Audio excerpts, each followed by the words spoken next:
Oh, good morning, good morning, good morning. Getting a nice flush here off the open. Moving a little too fast, probably for most to jump in. Looking at Nvidia here.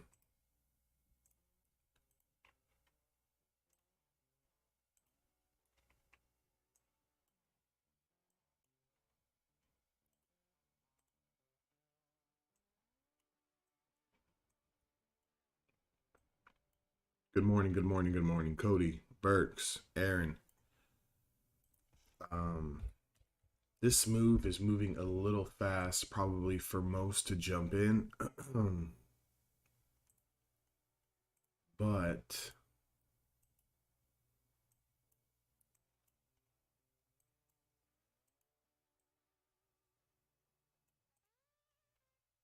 that 324 spot, the 324 spot on NQ is yesterday's lows. It's a little bit below yesterday's lows. We're finally feeling that gap going back to the 8th of September here. So, NQ down 80, 81. If this starts to lose yesterday's lows, it could flush. I'd be looking for, maybe, I don't know. Let me pull up the big chart here and kind of see what's going on, Sam. Um, could be a big spot here to hold for the bulls. Bulls are not really going to want to lose this low, because this low is below the daily 20-day moving average on the Qs. So if Nasdaq kind of gives up yesterday's lows, we potentially have room down to 250, right? So that's about 90 points down worth of room. Um, that's going to be a big area to watch. Now, we're below again the 50-day moving average on the Nasdaq. So, you know, like I've kind of been talking about what's going on, John? Like I've been talking about for the last couple of weeks here, this battle that we've had over and under the 50-day moving average. What's going on, Tim? This battle over and under the 50-day moving average is very, very significant. Typically, whoever controls the 50-day moving average is going to control the overall sentiment of the market. So, generally speaking, right? Generally speaking, if we're trading over the 50-day moving average, even though you'll have red days, you can kind of, look to just trade to the long side into the next areas of supply. And then as you get over those areas of supply, keep it rolling from there. But you really don't want to be trading below the 50-day moving average and really trying to be going long, because it's just creates a little bit of a tougher situation. You can, get into these long positions. They go up for a split second, and the next candle or a few candles later gets completely washed out. So the $324 area on the NQ is definitely going to be an area to have interest in. That takes you all the way down to the 50 EMA. And, realistically, if at any point, right? So just mental note, if at any point the Qs really start to lose this, 250s, things could get ugly. Things can get very, very ugly, and it can turn into a extended period of red days. It's going to kind of be breaking this whole overall uptrend that we've been in here, going back about a month. So right now we've got these lows that have been put in. Right, so these lows that have been put in is something that I would look at towards the top of the hour. Now, for example, you have Tesla, on the other hand, that has taken out these pre-market highs. And in the scenario where someone has taken the pre-market highs breakout, you would be looking for that initial pop that we put into 267. Your entry was around 266.84 to around 267.90s. Maybe towards the top of the hour, if Tesla starts to confirm this 268, we have room to 269.50. Again, it's not a lot of room, so just understand, treat it as a scalp. And back down to the short side, I would need to see Tesla lose some more levels of demand. Now, if we're looking at Nvidia, right? We're looking at NVIDIA, Aaron. NVIDIA is below its pre-market lows, and it's also below its 1 hour 20 SMA. So this, as of now, is an active short position, right? It's an active short position, meaning that if you're not in it, right? If you're not in this play, you might want to wait a little bit, right? You might want to wait towards the top of the hour and see what the low is, because ultimately on a 5-minute time frame, it's got room down to 431. So if you're not in this play right now, give it a little bit more time and see.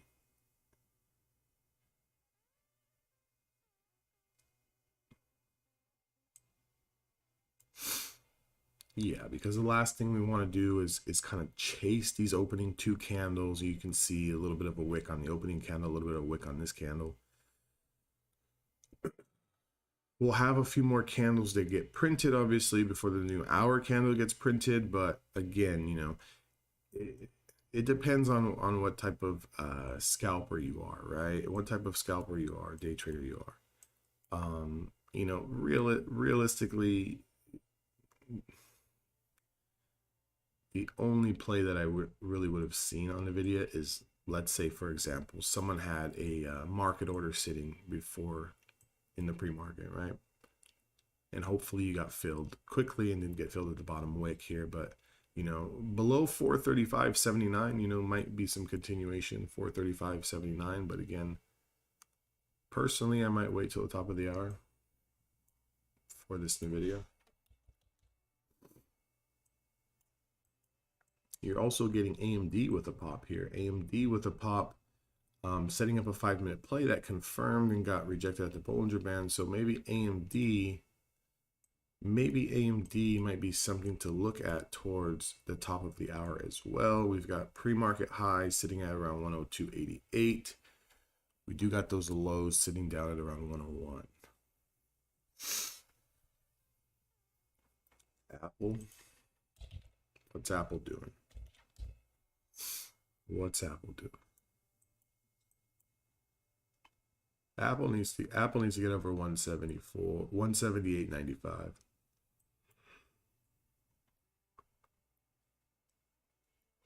$178.95.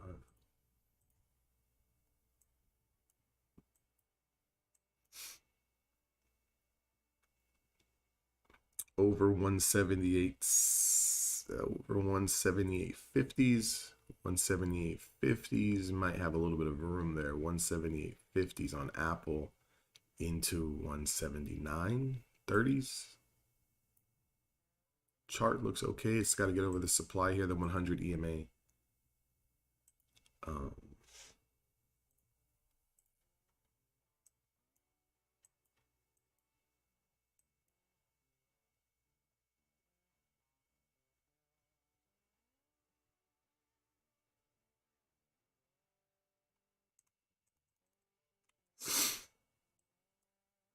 I mean, if you want to give it a go on this 5-minute play here, 178.50s, and then you would probably use a stop underneath the 10 or the 5-day moving average, which is also going to be equivalent to this 1-bar stop, 177.90s.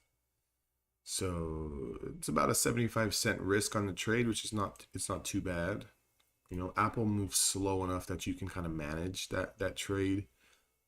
So kind of just, you know, see what it does over this 178.50s. Also, guys, I got an email that my internet company is supposed to do scheduled maintenance this morning. I might fucking lose internet connection at some point. So if this stream goes out or it freezes, that's what happened.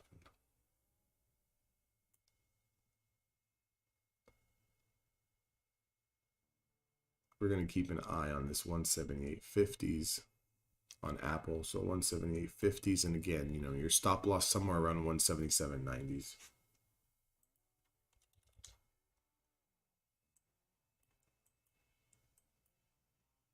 I like Tesla over 267.86. Tesla over 267.86 has room to 270.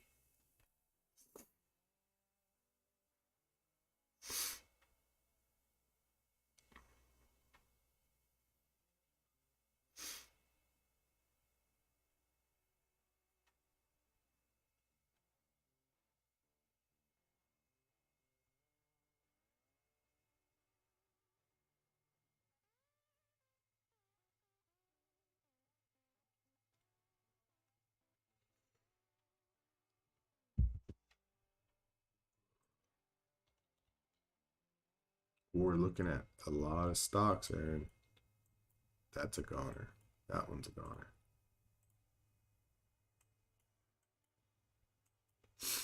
Meta's pop over pre-market highs, 303, put in around $1.30 move.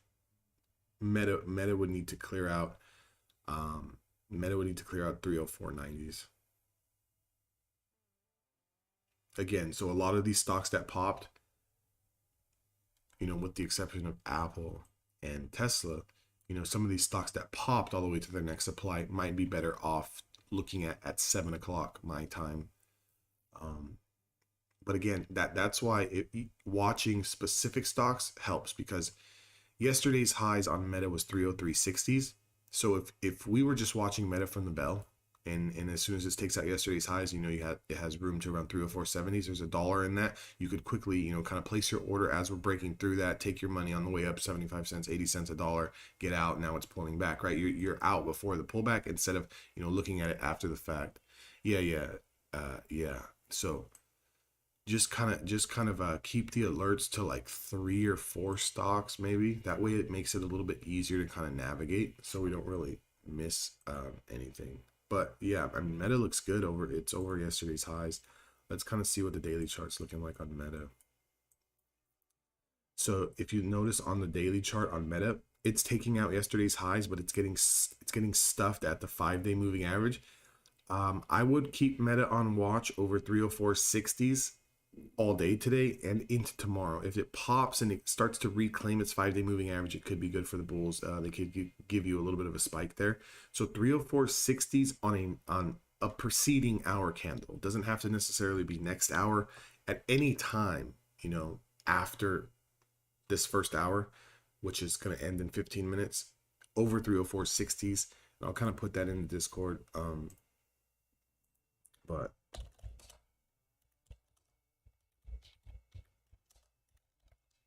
that way we don't really forget about it.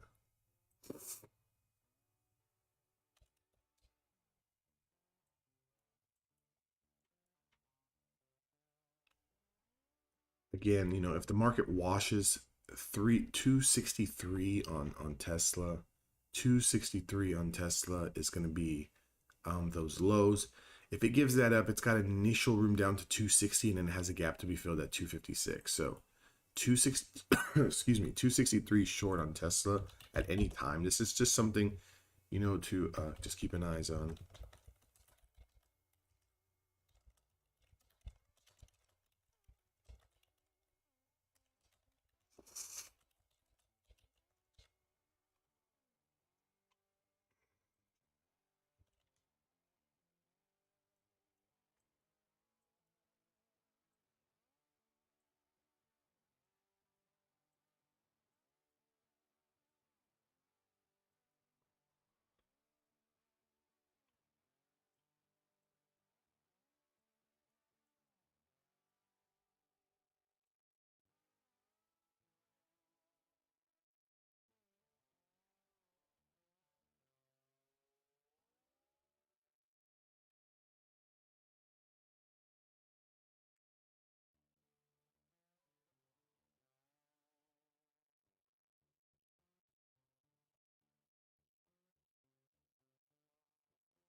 Is anyone in that NVIDIA? Excuse me, AMD. Is anyone in AMD, guys? Is anyone in AMD? It also, off that pop, off that first 20 play rejection at the Bollinger Band, it immediately set up the 20 play short, lost the level we were talking about here. So, let's see if it wants to test this initial low at 101, right? At 101. And if it starts to lose 101, potentially has room down to the hundreds, 100 and a half, 100 and a quarter, something like that. So let's definitely keep those levels on watch as far as profit taking zones. But again, we need to see, if we're in this long or short position, we need to see this 101 level get cracked, right? This 101 level needs to get cracked. Keep an eye on the Qs as well. down here at the bottom of the range, yesterday's lows is going to be a very, very big spot. You can see an aggressive washout through that.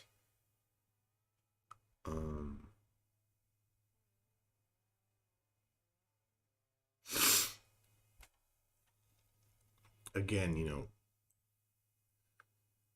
have a realistic plan as to where we want to take profits at P&L wise. Again, I'd like to see the loss of 101 here on AMD. And realistically, I mean, you know, I'd like this to stay under 102. So that's around 70 cents higher, which is our 20. I'd like to see us stay under this 102. You know, if we can keep it under 102, we've probably got a good shot. As long as the Qs over here, right? As long as these Qs continue to work their way down, I think AMD will as well.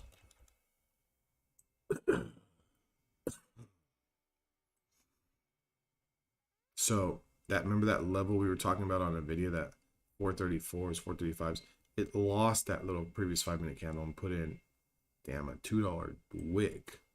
Put in a $2 wick. Huh. Interesting. Tesla came all the way back, and Tesla's in an active 20 play short here. Again, it's the 263 level. That's the big spot here on Tesla, 263. You keep seeing this, you know, 264.5 is 150 simple. We keep trying to hold this level. We're coming down to the middle of this, you know, supply and demand here. 262.30s as your support. There's not enough room for me on an hourly chart on Tesla. It's just not enough room. But it isn't an active 20 play if anyone's in that.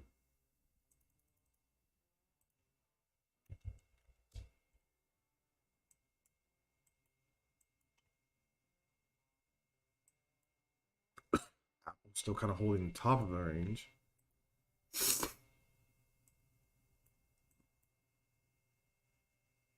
Little disconnection here in the market between the big Apple and the rest, right?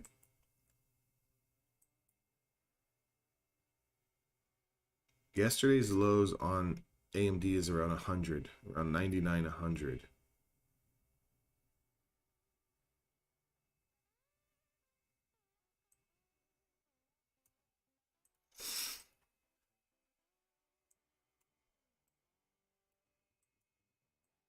I don't like these aggressive fucking wicks. Situations like this, you know, on the AMD play, depending on where you got in, you got to stay patient, right? I don't like this candle. I don't like this candle. But we got to see, right? If you can get some profits on this AMD, definitely take them. Take them. Qs are getting real close to that washout spot here. Qs are getting real close to that washout spot.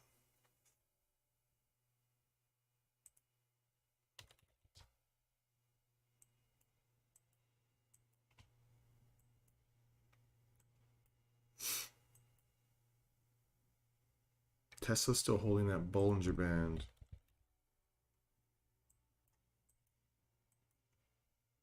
Nvidia continuing to work the bottom of the range here, but I don't like these previous 5-minute counts that we got on some of the semis, right? So 645 is Qs are losing previous day low, guys. Is anyone in an active short on the Qs? God damn, this thing's set up at, it's set up so early. You know, it's set up so early. Gave realistically no room. The only play I could have seen was through the previous hour lows. Was that the level that I kind of put into the watch list? I forgot. I was looking at this in the fucking pre-market and 15.322 short. 15.322. So we're at that level now. But why is this such a big level? It's 15.322, yesterday's lows. It's going to be a little bit of a battle right here at yesterday's lows, right? You have to imagine if the bulls start to lose this level, it's going to be a little bit of a pain in the ass for the rest of the tech stocks. But we're getting a little bit of a bounce here.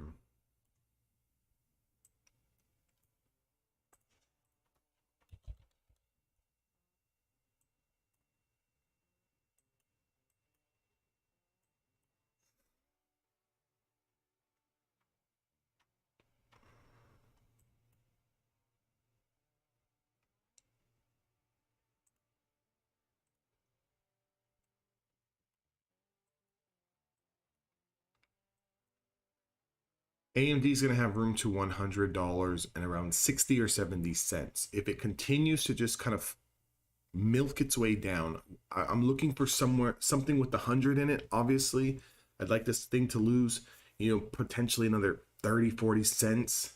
Um, I'm in the trade. Okay, full disclosure, I'm in the trade. So that's what I'm looking for here. AMD doesn't trade as fast, to where I can just get in and one candle kind of get out. I'm going to need a little bit more of a push here. Looking for something with the 100 in front of it. I want to get out of these 101s.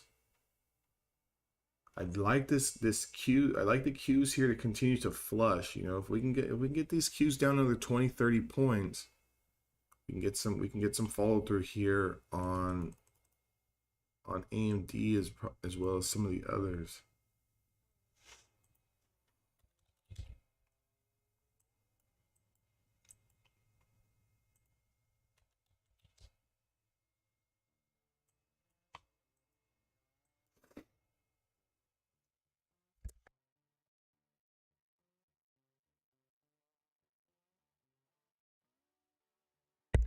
Tesla's down.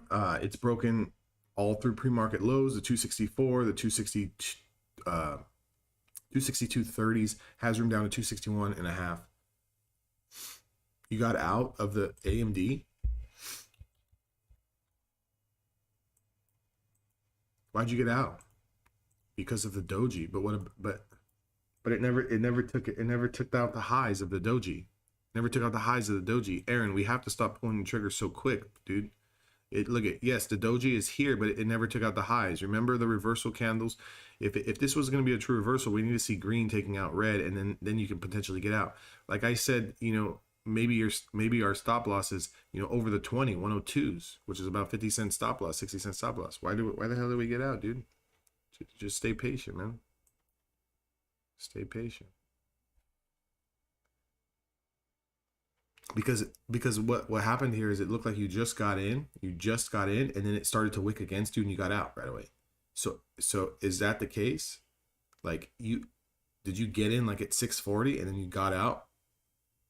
I was green and saw the amount decrease, but that's a play on emotion. That's a play on emotions. So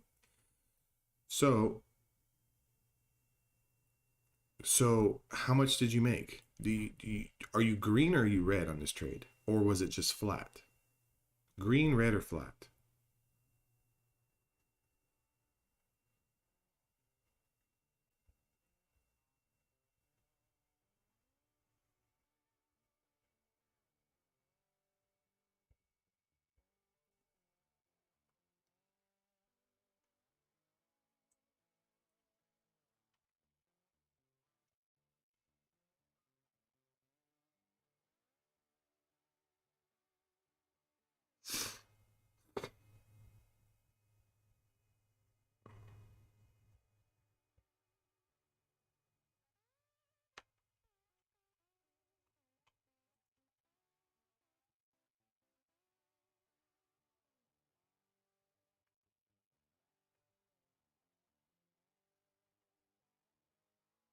What strikes? 101s? It's still.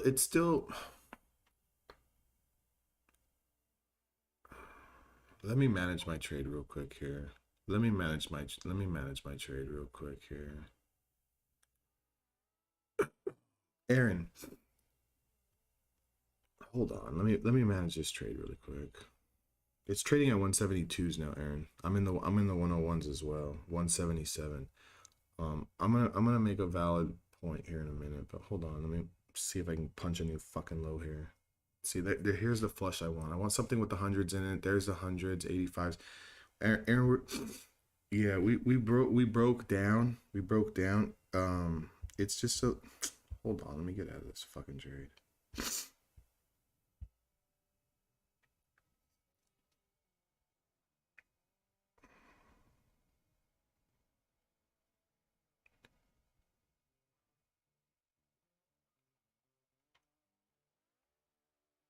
And there goes the flush. um, what was I gonna say?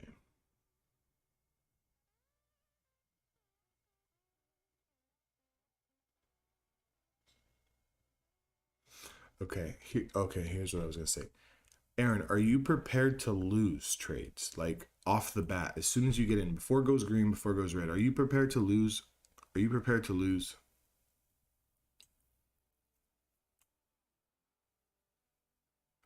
But why are we getting scared? If you're gonna get into if you're gonna get into the trade, you have to be prepared to lose. So how many contracts did you buy?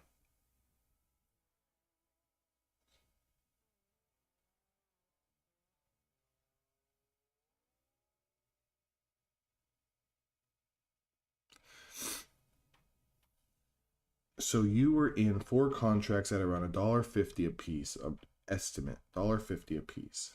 Okay. So you're in $600 worth of premium. Okay. So $600 of premium. Are you prepared to lose 200, 250 of that? Were you prepared to lose 200 or 250?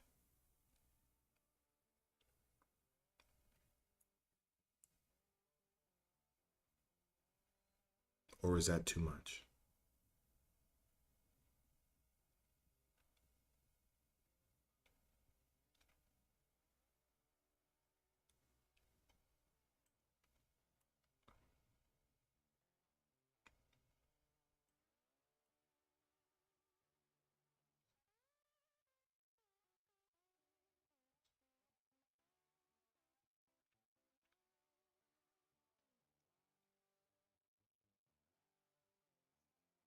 Because the point I'm making is that if you're in $600 in premium, let's say it does bounce, right? You're in on this candle somewhere. Let's say it does bounce.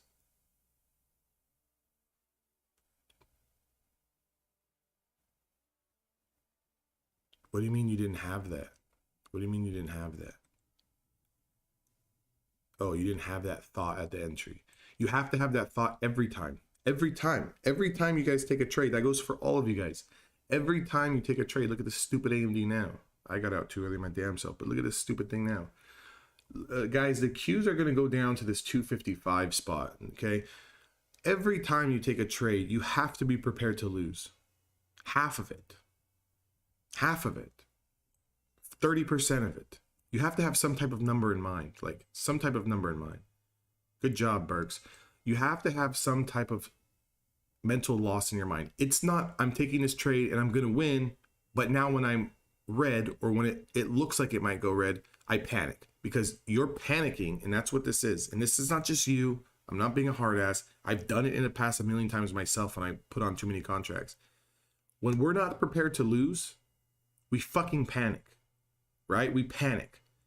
We want to get into the trade and we want to just see the P&L start to go green, green, green, green, green, green. And as soon as it starts going back the other way, we panic because we're like, holy shit, we could lose this, we could lose that. All these thoughts come into our head. But if you go into the trade expecting to lose, and I have $600 on the table, okay, if this goes up and closes over a technical reason, like there was no technical reason to get out of this trade at all. You purely played emotions. You purely played the P&L. Look at the doji candle you're talking about here. So you get into this candle, fine. Yes, this is a doji candle.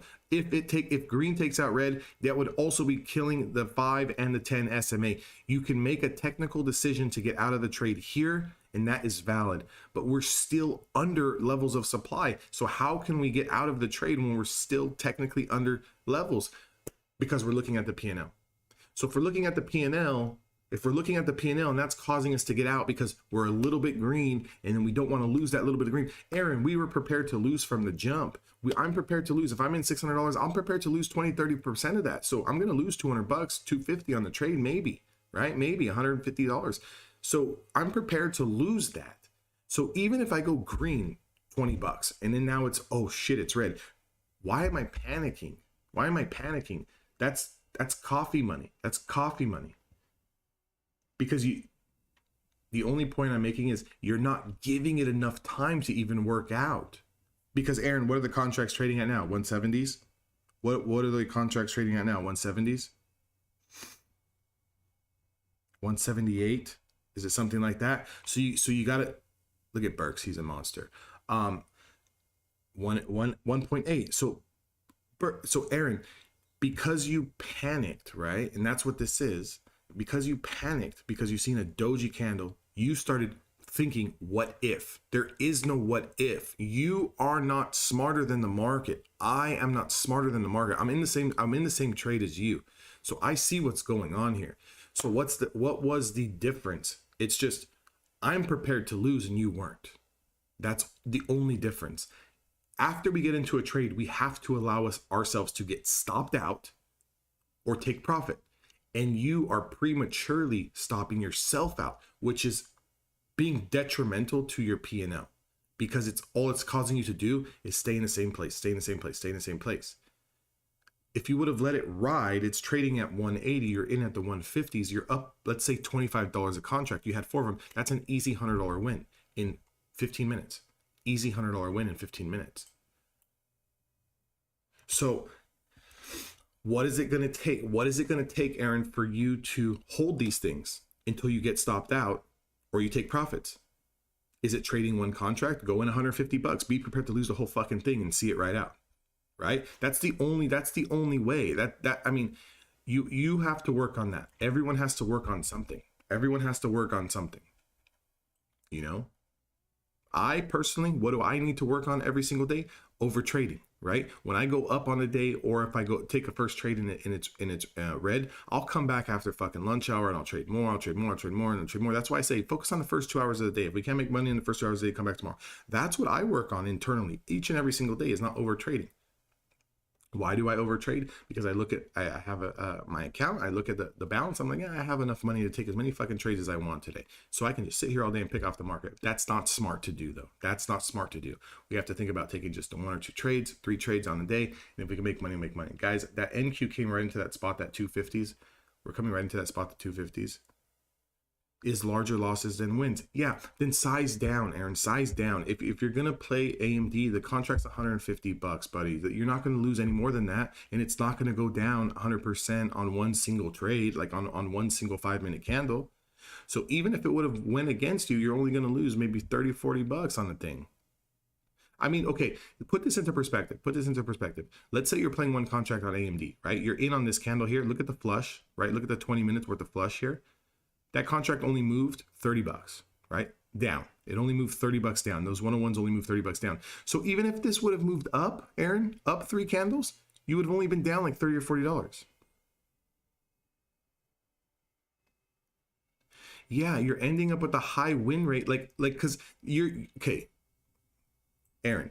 This trade is a win, but you didn't make any money on it. How much money did you make? You got out. Look at, so that's why I'm saying, guys, the percentage doesn't mean shit.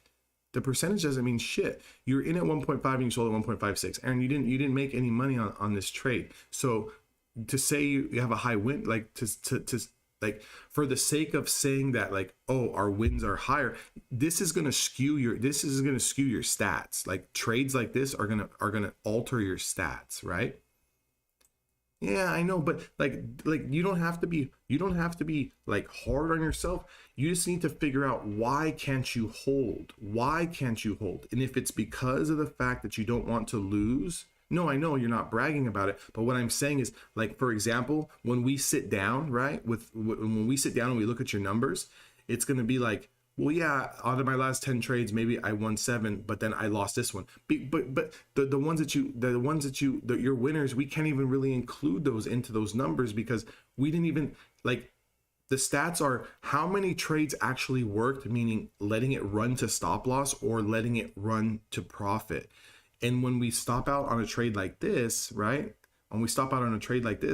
That number is going to skew our losses number, because of the fact that on the loss side of things, of course, our losses are going to be bigger than our wins if we're never giving our winners, which this was a winner, enough time to work. You know what I'm saying?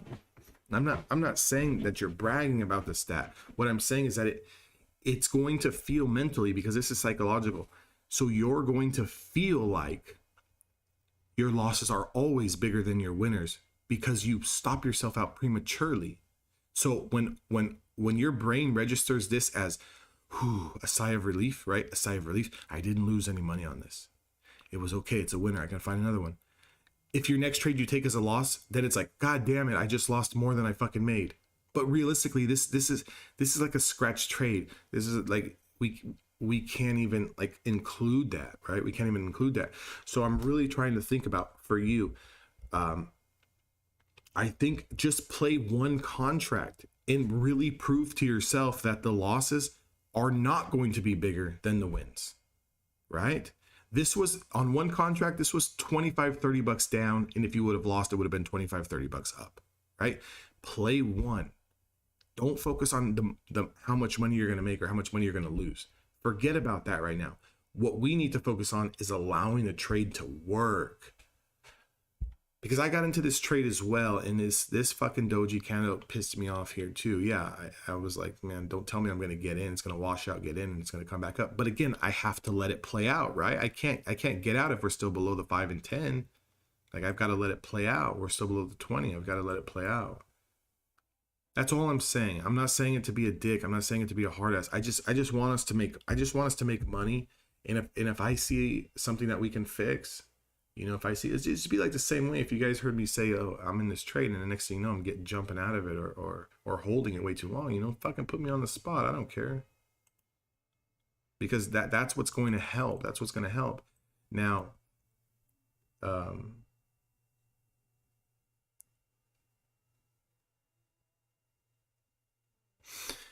yeah, yeah, and then you came to cut short, took a loss, and came back. Yeah, just the only thing I'm saying is you are trying to micromanage, right? You're trying to micromanage. When I was in the fucking car business, I had a fucking sales manager that micromanage all the sales guys on the floor like a son of a bitch. How many people we talk to, how many people we call, blah, blah, blah, just on and on and on and on and on. It's like, dude, like, let us fucking do our jobs. Like, let us do our jobs, right? Like, we work on commission. If I'm sitting on my fucking stump, I'm not going to make any money. So I don't need someone over my shoulder. That's what you're doing. You're like micromanaging. Like, don't micromanage. That the levels are set up so we don't have to micromanage. It either it's going to work or it's not. It's either going to work or it's not. But psychologically, we have to get over that to allow ourselves to at least be in the trade long enough to see if it's going to work out or not. Right? And again, a contract on AMD or Apple moving 20, 25, 30, $35, that's plenty. I don't give a shit if it's on one trade and you have to sit there for a week and make $25 to $35 a trade. Guess what? When you start trading 4 contracts again, that's $100. That's $125 a trade in 10 to 15 minutes, hand over fist. Your success rate, your win rate will be high. You'll be bringing in money on a daily basis. And you won't be too concerned about the losses. That's probably your exercise. Like that's going to be your exercise, is to play one contract and let it stop you out or let yourself take profits. That's it. Force yourself. You have to force yourself. Force yourself. Stop micromanaging. Aaron, you're going to lose trades. You're not going to be able to prevent it. You're not going to be able to prevent losing trades. But at least if we're playing one contract, it's not going to feel as bad when we lose, right? Who's posting gains already? Penguin's posting gains already. All right, well, that was my rant. Let's find another trade. We move on, right? We analyze, we get excited or we get pissed off, and then we move along. The reversal on Tesla, guys. Look at here's the reversal example that. Green taking out red. So red, reversal 262.50s on Tesla trading at 263.10. So it hasn't really moved that much, 50-60 cents. But this does have room to 264 if it wants to continue. Berks has got 20 points so far on the NQ. Again, reversal candlestick here on the NQ. You could use the low of day as a stop, 15.273, or the previous 5-minute candle, 15.273. No. Yeah. I would use 273 as a stop. And see if you can get a little bit of profits on that. This Tesla's starting to move up a little bit here. I might actually try to jump in this thing. I might try to jump in there. What the fuck are we trading? 263. We'll go half size.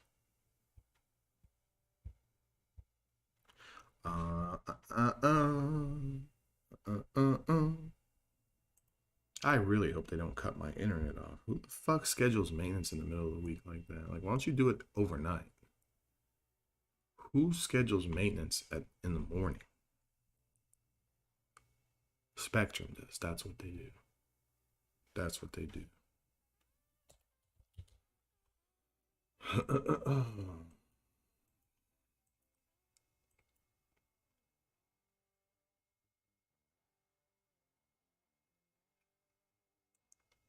Yeah. Hell yeah, Burks. Because I'm telling you guys, once you guys get to that point where you're kind of just like, damn, the losses don't feel like nothing. Like, that's cool. I can just, I'm not stressed. I'm not panicked. Then now you can just start taking trades at will, like, because you don't really care. But it all comes down to the size. It all comes down to the size. But in order to get to the size, we've got to go through the progression levels. We can't just start off trading 5 contracts. We can't just start off trading 10 contracts. We have to start at 1 until that becomes so boring and you don't even feel it and you've made enough money on 1 to go to 2. And then we do that until that doesn't feel nothing at all.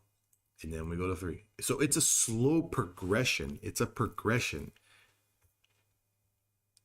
Even if you're trading on the for you futures guys, even if you're trading micros, you can't just start at 5 micros. You can't just start at 10 micros. You can't just start at 4 micros.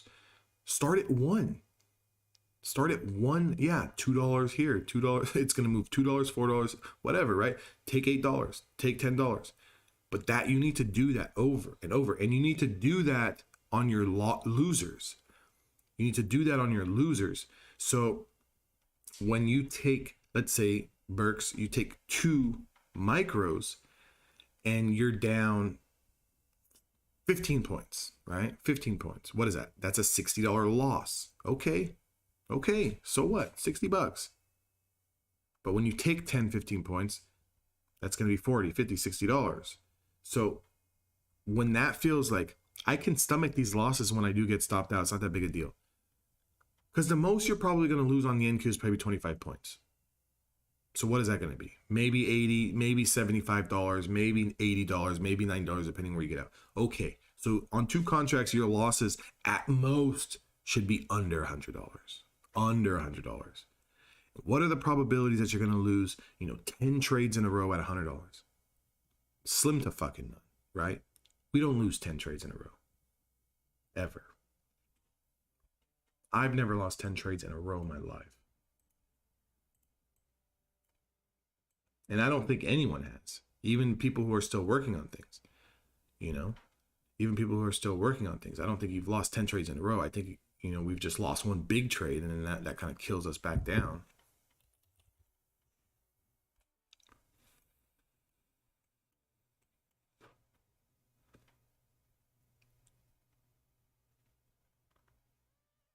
Yeah, Aaron, yes. But if you get green on it at all, take some money. Take some money. We're just playing a little dead cat bounce here. We're not really looking for a home run. We're just looking for a little cash. Cup of coffee money. If you can get a cup of coffee, get a cup of coffee. Because the NQ is getting rejected at its 5. So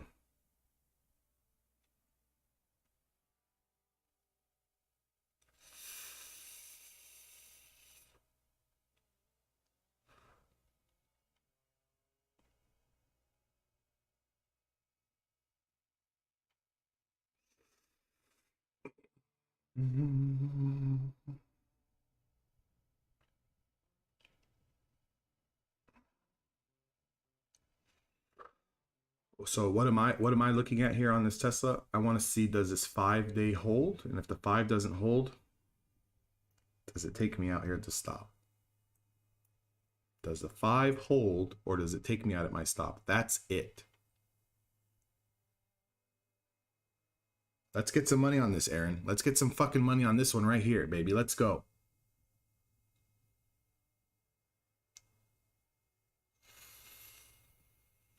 Come on, you son of a bitch. Get 264.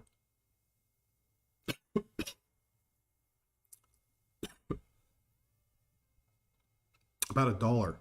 It just hit the 264, Aaron. We should be taking some profits here. Just hit the 264. It's about $1.18 right now. So if we got in at 263.12, you know, around that area, we're up about 70 cents. So I don't want to get $1.18 off it. Maybe if I can get 90 cents, maybe if I can get close to $1, I don't care. But we're hitting supply here. It's got a buster 264. Look at the fucking cues. Let's go, Tesla. Hold this a little bit. Just give it a little bit of time. Look at the cues. Look at the cues. Come on, buster 264. Come on, give it to me. 290s. Hit the 290s. There's a 91. Come on, get through the 264, you son of a bitch. The cues are still going up. Look at the cues. Anyone take the cues? Jesus Christ, here on the dead cat, on the reversal. Did anyone take the cues on the reversal?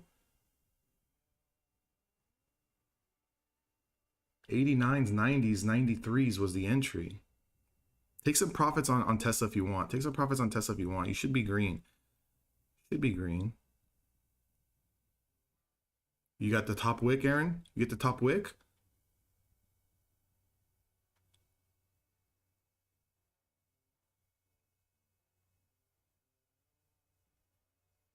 Ah, that thing fucking exploded. That thing exploded. Good job, Aaron. Good job. How much did your contract move? What'd you get? What'd you get filled at? There you go. How many did you take? One? Did you take one trade? I mean, one contract? That's fine. That's fine. So think about it like this. Think about it like this. That's what you're going to do. You're going to do that. You're just going to do that. Yeah, it's only 20 bucks. It's only 20 bucks. Look at it break the 264s. It's only 20 bucks. I get it. It's not a lot. It's not what we're working on though. We're working on identifying the trades and holding it into the next area of supply. We're working on getting into the trades and getting stopped out where we should get stopped out. That's it. That's all we're working on. That's all we're working on. That's it. Because if you had 4 of those contracts, right? What's $430 times 4, right? $1,300 or something. So if you had, you know, $1,500 on the table and you just made 20 bucks, you just made $80 in fucking 5 minutes, 6 minutes, 7 minutes, 80 bucks. And you would have done the same on AMD. That's 2 trades, $200, you're done, right? And then just move along for the day. You don't really need to take another trade. You can just kind of focus on that. So again, always add as you know, if you want to feel good about yourself, right? And I do this all the time. I'm like, if I played 5 contracts, which I played 5 contracts on this Tesla, I need to sell it actually. Hold on, let me sell this thing. Let me sell this thing. I only played 5 half size on the reversal. If I played 10, I took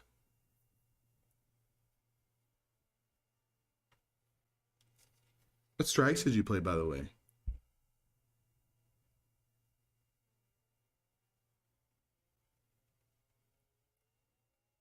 That's perfect.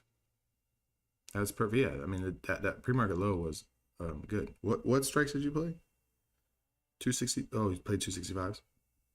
That's not bad. I played the 262 50s just to put me in the money on the dead cat bounce.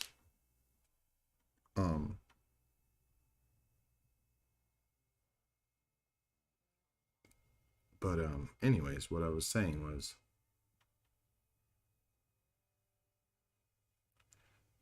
look at this thing go. Jeez, that was a hell of a reversal on the NASDAQ. Anyways, I played 5 and I took around a little over $200 on it, which is not a lot. But if I would have played 10, it would have been $400, right? So that's how I always look at it. I'm like, oh, I'm okay. I was in the right move. That's fine. That's fine. I'm not really worried about the size. I'm not really, because we'll get these trades all the time. But in your case, you know, you played 1, the 265s, you took around 20 some dollars or whatever. Okay, so if you were playing 4, right? If you played 5, you take about 80 to $100.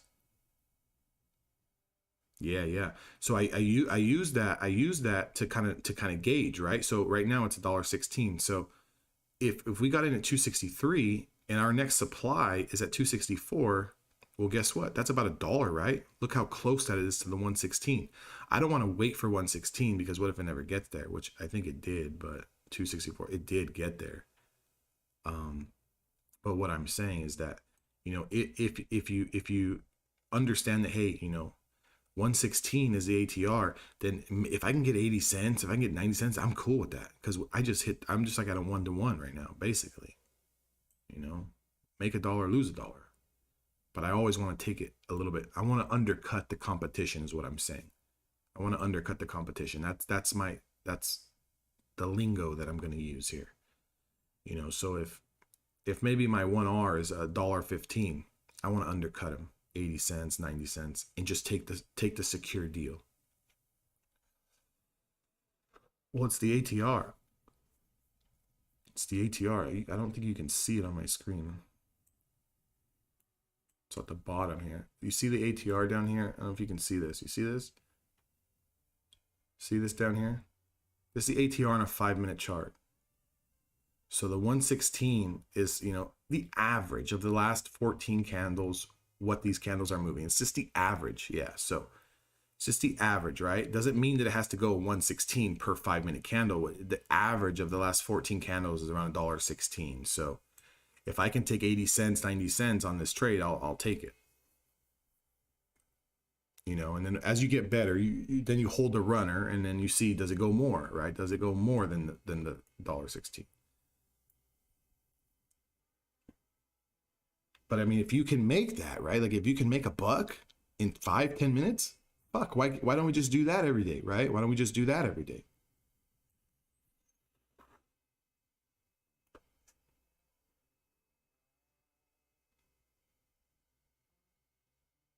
But anyways, great trade. That's a good trade, Aaron. So focus on that. You did everything correctly on that trade. That's it. Do that another 20 times. Even if you took $20, $25, another 20 times, what is that, $400? Okay, so maybe it takes you a week and a half to do that. 2 weeks. Even if it takes you 2 weeks, you made $400 or $500. Then you're gonna feel more confident. Then that look at this stupid thing go. Maybe after that, then you're gonna feel more like, okay, cool. I've seen this stop me out before. I've seen this take profit plenty of times already. Increase the size, go to 2 contracts. Now that's $40, $50 a win. Look at the go now. We should have held. We should have held it. Should have held. What are those contracts trading at now? My contract's up another $30. How much are your contracts up now? Fuck. So how much was that? You got in at 430. Damn, that's $70. Ah. But anyways, you see what I'm talking about, right? You see what I'm talking about. What are we gonna do? What are we gonna do? Yeah, another 40, $50. Another 40, $50. Yeah, it is what it is. Find another one. We'll find another one.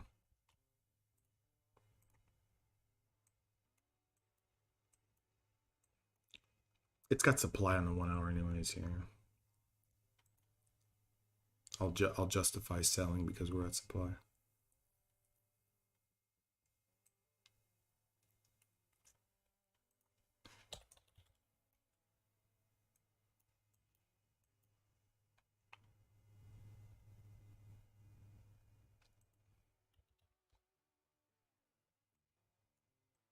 Jeez, what happened to Amazon?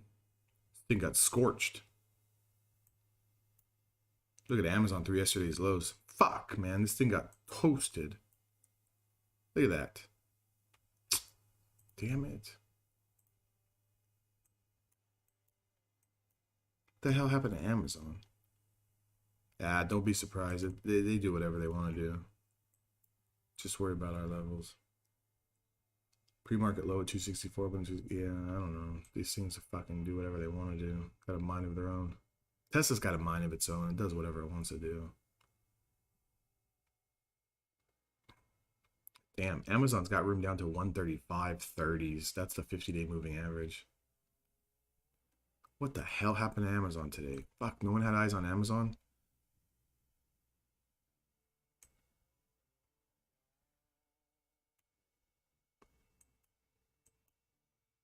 Oh my God, what happened to Amazon?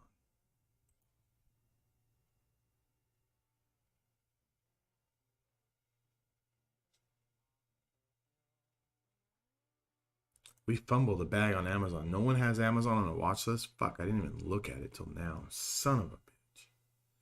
Anyways, Tesla, yeah, those levels. Let's see here. Does anyone see? Look at the 1 hour chart. Anyone see why we're getting a bounce on Tesla too? It came down to the 200-day moving average. So our next short level, because again, we're in a downtrend, right? The last 2 days, 3 days here on Tesla, if we kind of look, right? If we look at the highs of 278 on the hourly chart, look at the last 2 days of trading, we pulled all the way back down to the 200-day moving average. So this could be a short-term dead cat bounce spot for Tesla, but if Tesla loses 261s, this thing's gone. 261s. What does that put us on the daily? Yeah, this thing's gone below 261. We definitely need to keep this on watch. We need to keep that 261 and quarter on watch. That filled the gap though. That filled this gap. Oh no. Well, no, the gap is a 256. Yeah, we need to watch Tesla through 261.25, guys. This whole week. 261.25. You got some of that, Putz? What'd you get? What'd you take the Tesla? What'd you get? Look, guys. Here's another example, just for training purposes. Look at the reversal on the Nasdaq. Look at the Qs pulled into the 50. Or excuse me, damn it! It pulled into the 10, rejected. Right, little baby candle. Look at the low wick, 15,300. Red taking out green off of a supply zone. Went from 300 all the way down to 89. All the way down to 89. So that's about a 10-point drop there, and it still could go lower. So you see that? Just mental snapshot of this baby scalp here. Oh, you got the Amazon? Fuck, man, that's a hell of a trade. What how much did you take off of that? That was a great trade. Damn it. Thanks, Putz, for letting me know, man. Shit.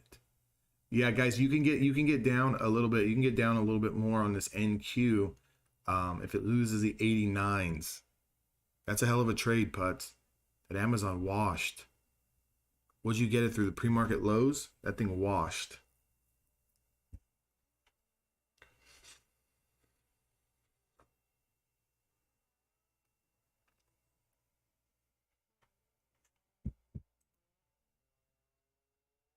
Yeah, that's a story of all of our lives, right? Me and Aaron could have held, for another $50 on a Tesla. Yeah, it's a story of our lives. Well, it is what it is. I mean, at least you made some money on it, right? Made some money on it.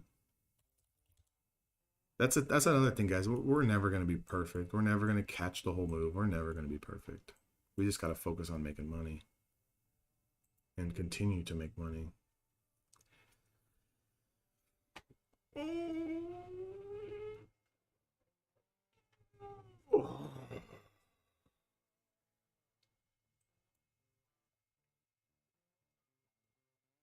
Guys, just keep eyes on all of the lows for the day, like right, all those lows for the day.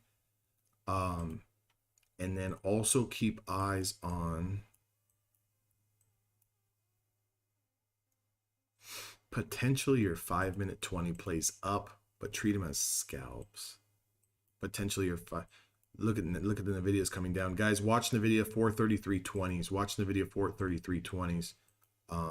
433.20's got room to 430.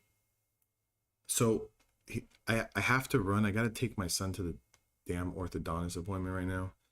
I just got to drop him off. But anyways, watch the pre-market lows. Be back in about 30 minutes. Watch the pre-market lows and watch for if we continue to bounce 20 plays setting up to the long side. But on the 20 plays setting up to the long side, treat them as scalps. Get in, get green, get the hell out. Okay? Get in, get green, get the hell out. or watch the opening range lows off the first hour candle lows. So whatever the low of day is right now, watch those levels. I like Nvidia through the 433s. I like the Qs through the 273s. What's Tesla doing? Tesla's pulling back as well. I like Tesla through 261. What's Apple doing? Whoops.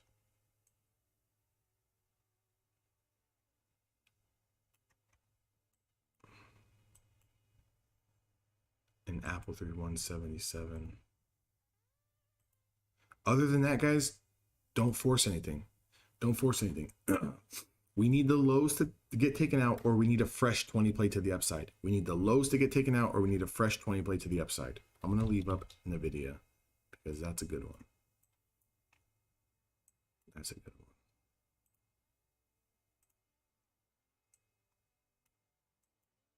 Yeah, look, I like the Nvidia. That's still got room down to 430. Okay. That should be good. Guys, let me know in Discord if this thing drops. If this thing drops, okay? God, did anyone take the reversal on the NQ? That's a fucking hell of a move. Anyways, watch those levels, guys. I'll be back in about 30. I'll be back in about 30. I gotta drop them off. Look at the Qs. Watch the lows. I might look to take this in the video. I like to take this in the video.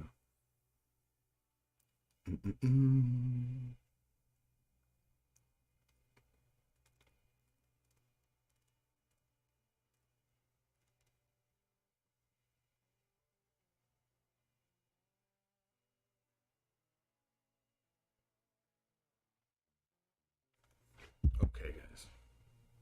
Watch the lows. Watch the lows of days. Watch the first hour candles. Watch the Nvidia. And everything else we talked about. The Apple, the Tesla, so forth and so forth. All right. I'll be right back. I'll be right back. Let's make some money. Let's make some money. Let's make some money.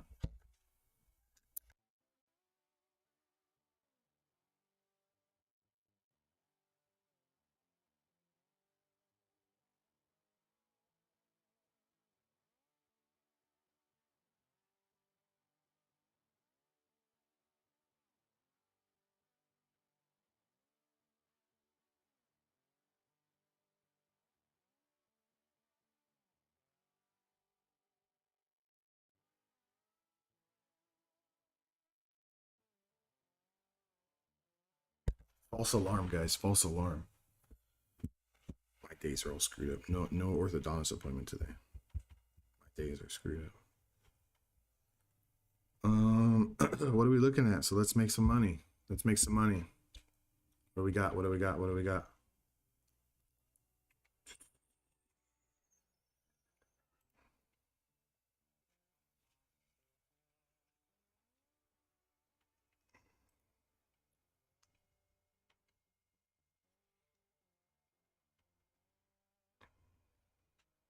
So as of right now, let's do our analysis, right? Let's do our analysis.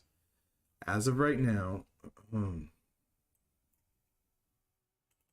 NASDAQ, since open, is on a downtrend, right?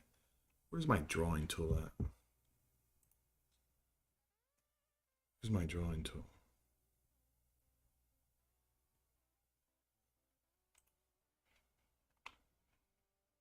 Where's my drawing tool?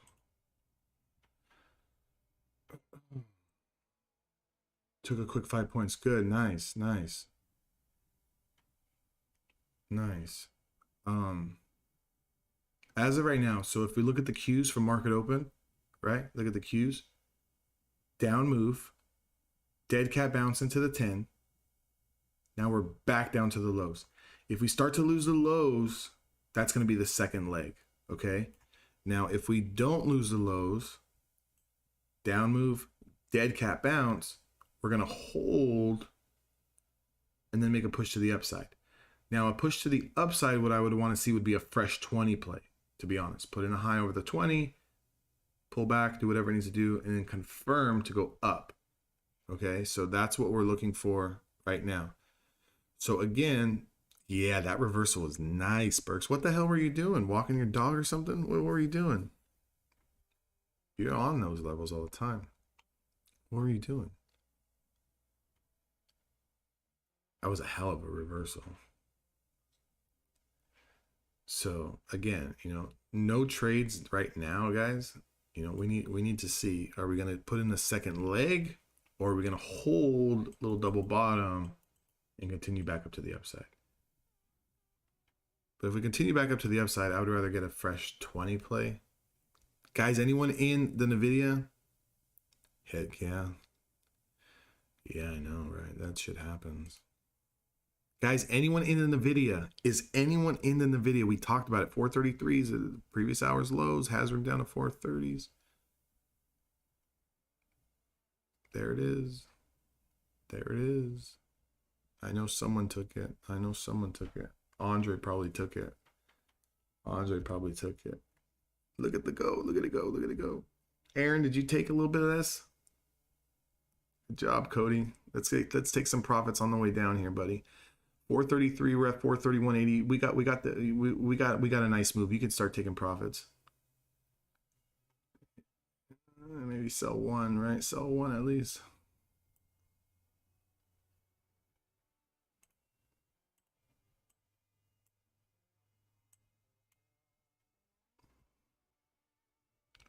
We got about $1.50 on this move.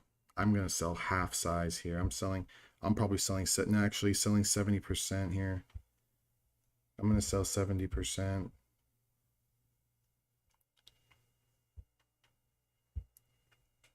Oh, did anyone take the Qs, guys? The Qs, 273 spot, the low of day. Anyone take that? Down 20 points. Did anyone grab that? I know fucking Burks took it. I know Burks took that. For a quick 10, Burks. Look at it go.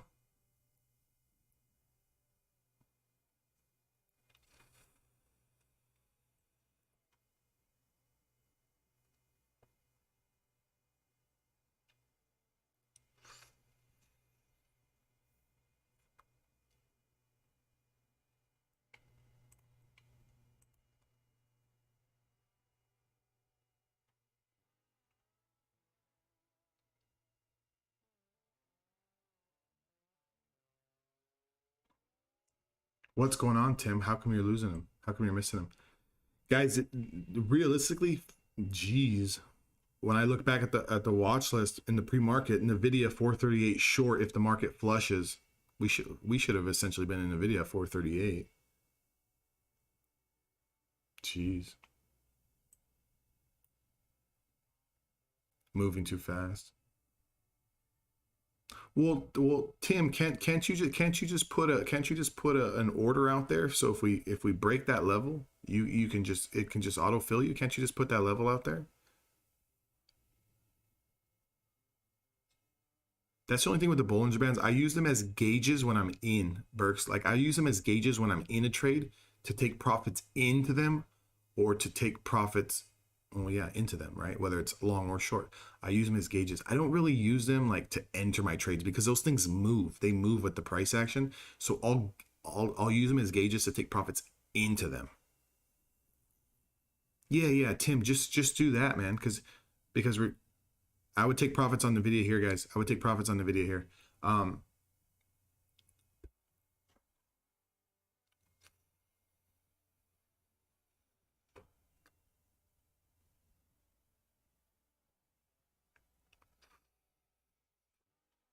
Cody, you take at least $1 on that thing.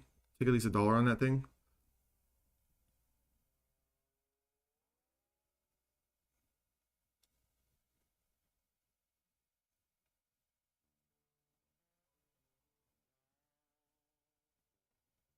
Yeah, because Burks, you might be adjusting your entry as this thing keeps going down. Normally we kind of either touch it or blow through it and then it pops. Good. You took 60 cents a con. Beautiful. Beautiful. What strikes? 432s. Take the 432s.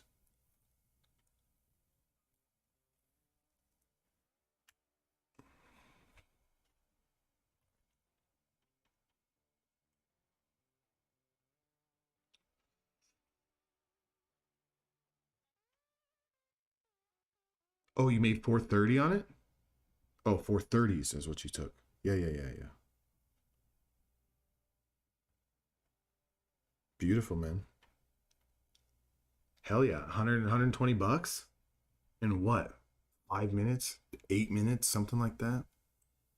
Guys, you can't beat that. You can't beat it. 100 bucks in under 10 minutes. You can't beat it. Like, that's taking candy from a baby. Babies don't need candy anyways. Take that candy. Take that candy from that baby all day long. Easy. Because you took two one day. When you get up to 10, do the math. 600 bucks. That's another thing too. I want you guys all to put it in perspective. I want you guys to put this in perspective. And that's okay. Yeah, but that's okay though. Jay, you want to buy at 276? 276? Where is 276 now? Over this top wick? Is that what you're looking at? 276? No, what are we looking at here? Where are we at? We're at 262. Where's 276? What's at 276? Oh, for like a reversal. Just hang tight on that. Just hang tight on that one. Jay, hang tight on that one. The only reason I say hang tight is because we have supply at 80 and then we have supply at 87. So unless you're looking to take 5 points, let's see what the next candle does. We're not getting any follow through here. We're not getting any follow through to the downside, but let's see. Because 73, 75 could get rejected, could get choppy. Let's just see what this does.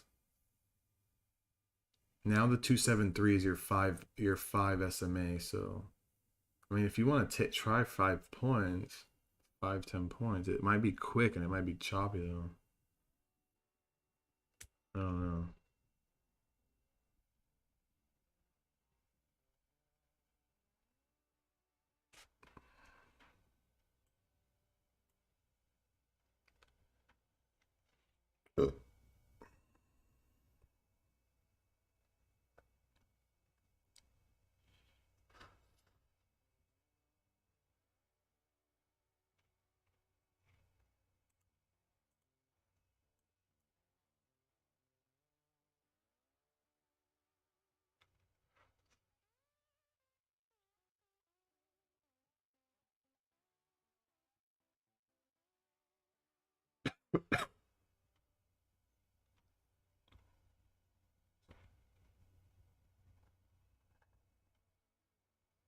Because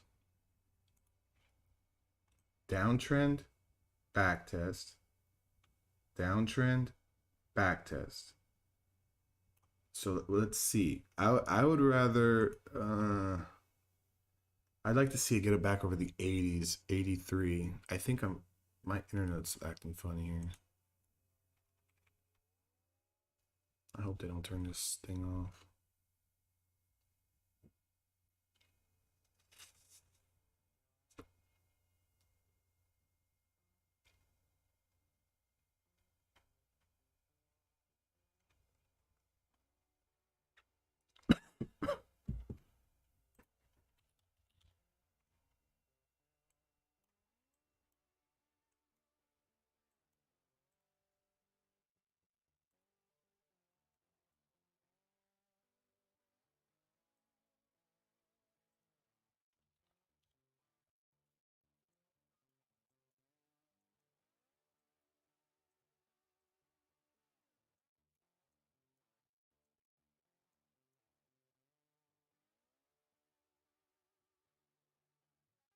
Guys, what do we think about Amazon? Dead cat bounce here, 135.70s as a stop. What do we think about that? Amazon dead cat bounce 170s as a stop. Might be risky because the market is not strong today. Again, analyze it. going against trend, but 175 135.70s is a 50 is around a 50 cent risk if it goes, right? It's around 50 cents. 136. Cons are trading 137s are trading at $1.30s in the $1.30s. Maybe light size. Low of day as a stop. What do we think about that?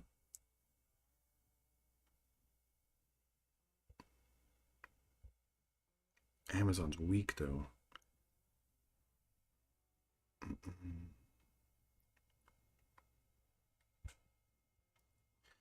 Guys, I'm gonna try this Amazon. This is risky because Amazon is really weak. It's really weak, and I'm watching the Qs get rejected. This is really weak. But it's a 50 cent risk. So that blue line is my stop. We close below that blue line. This is risky though. I don't even know if I have a good feeling about this. It's a 50 cent risk though.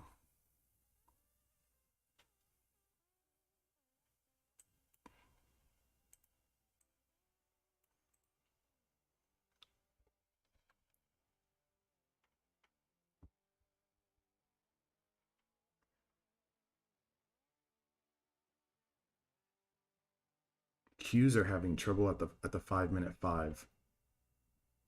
They keep getting rejected at the 5-minute 5. Oh fuck, this Amazon's probably not gonna work out.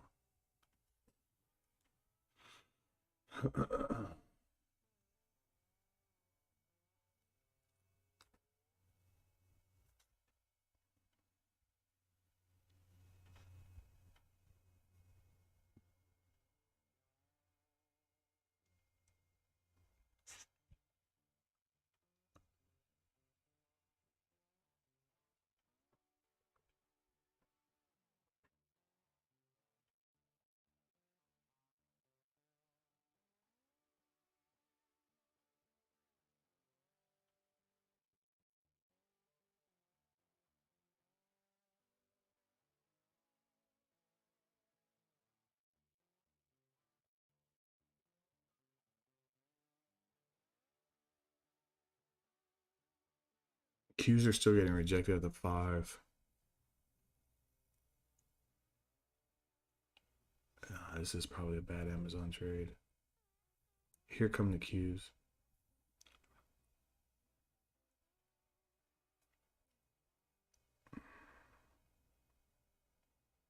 I would almost say we need a fresh 20 play to the long side before we try to go long. Unless you have a play with such small of a risk, meaning, you know, even if you do get stopped out, it's not that this is probably not gonna work. Unless it's that small to where you're okay losing. You gotta be okay losing. I probably should have sized down on this Amazon.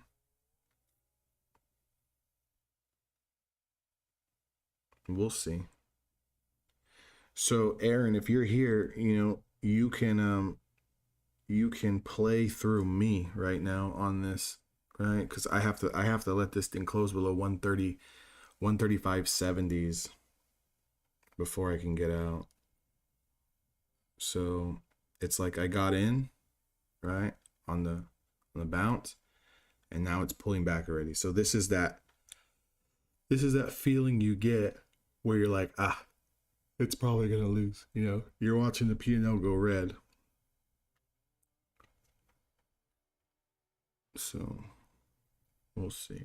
You guys can see how I handle my emotions.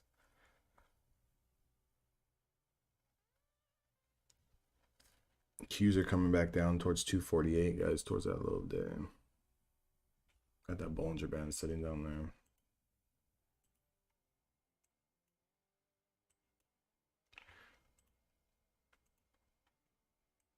The Qs have lost the 20-day moving average. They're losing the 50-day moving average. This is going to be bad for the Qs. This is going to be bad for the Nasdaq if we do close below this today.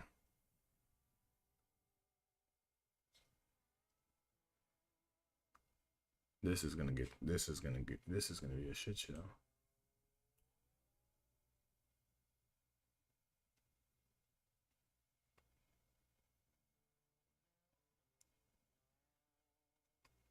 Bulls better step up here.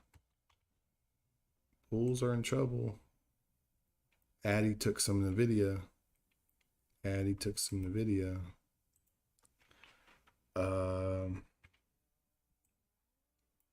Is anyone in any active shorts?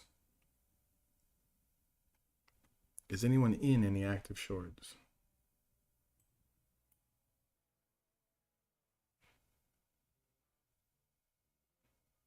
Whoops.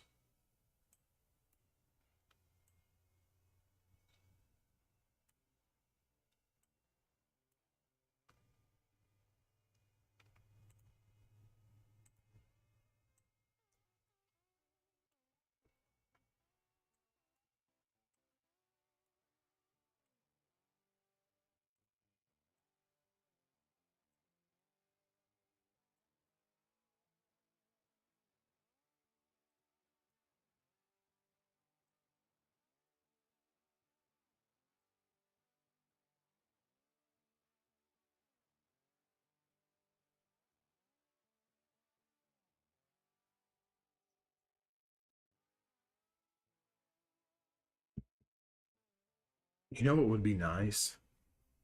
If this is the low of day on Amazon and then this thing goes all the way back to 138 today and I just sat in it all day, that would be nice. Never works out that way though. It never works out that way.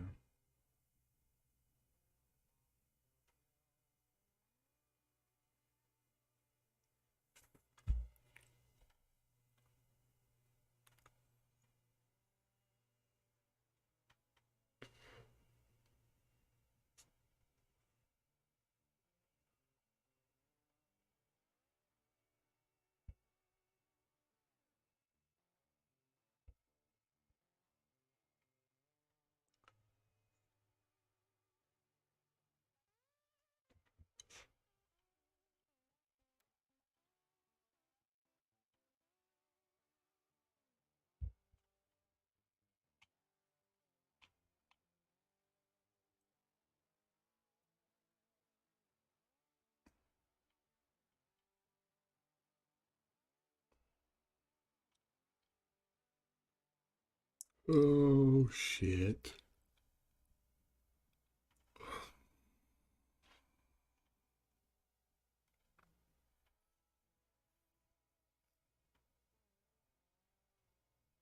Here we go.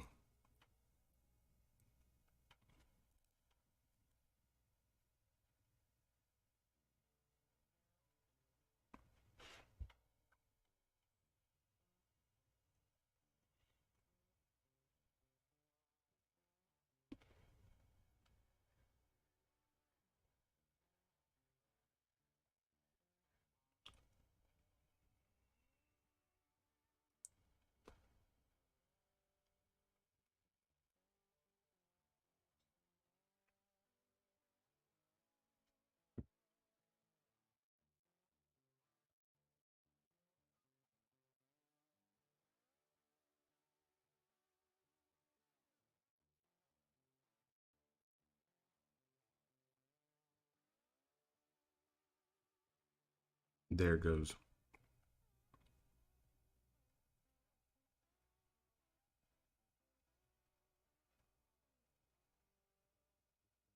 I gotta let it close. Probably not gonna be the best thing.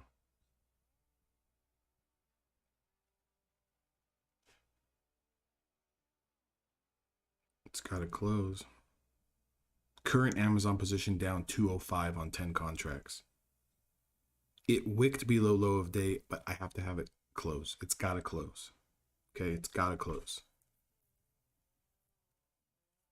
I cannot get out on a wick.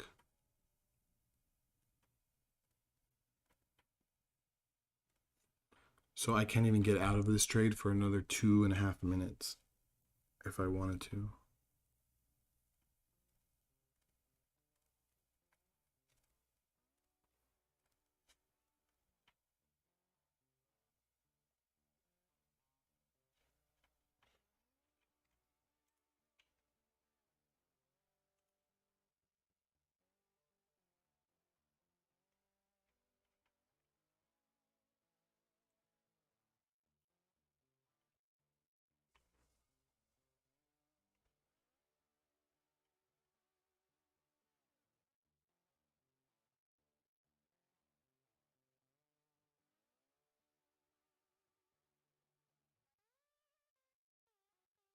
Yeah, very true. For prop, I would say you have to get out on a wick. For prop, yeah, I would say that because that candle can go 20, 30, 40 points. Yeah, that makes sense. For prop, I'd rather take the loss and just move it along. True. Guys who are on personal accounts, depending on what you're risking on the table, maybe you guys can let it close. Options traders, I would definitely say let it close. This is going to stop me out anyways. I'm just giving a little bit more benefit of the doubt, but um, it looks like it's going to stop me out here. Yeah, good point, Tim. Prop traders, yeah, definitely, especially if you're on Apex, definitely.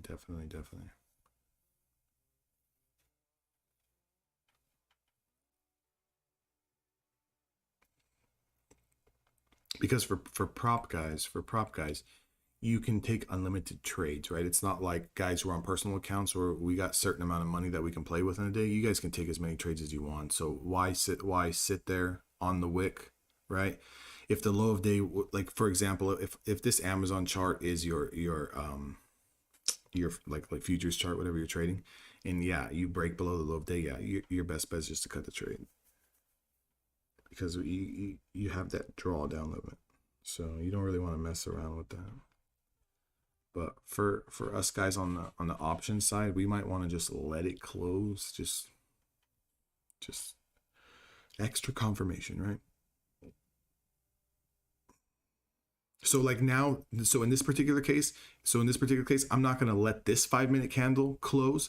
We've already broken my lows. So if I start taking out the 135.65, I'll just get out. That's how I'll manage this. Right. So 135.70s is my stop loss. We broke below that. We went to 135.65. So it's already broken the low of day. If this current candle starts confirming the 135.65s, I'm out. That's how I play it. Again, more so for options, guys. For prop guys, you would have been out because you guys can just get into another trade. You guys got unlimited leverage over there.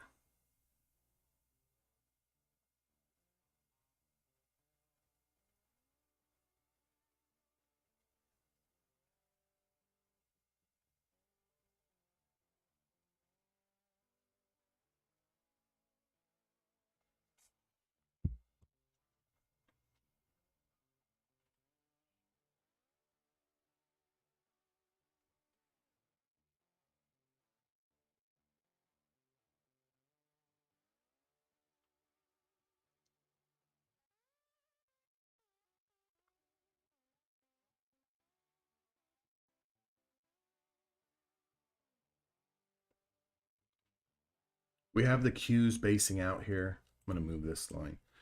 We have the Qs basing out at around 248.50s, 248.50s. Um, in your Bollinger Band is sitting at around 228. Your Bollinger Band's sitting at around 228. I'm out, guys. Amazon, I'm out. I'm out. I'm out. I'm out. I'm out. Didn't work. That's the name of the game. Didn't work. Watch this thing. Watch this thing be the low of day from here. That's typically how it works. I get out. It goes the other way. Um, yeah, I'm out of Amazon, guys. Took a 190 loss on Amazon, but that's the name of the game. That's on 10 cons too. So for those of you guys who play options, that's on 10 cons. That's on 10 of them at the money. So again, I had to sit through. I mean, I was in here. I was in here, right? So just look at the down move. That's a 190. Okay, so whatever, fucking 190, whatever, right? So you can that way you can justify if you were in the play and how much you would realistically lose on 10 cons. Now let's go back to something else.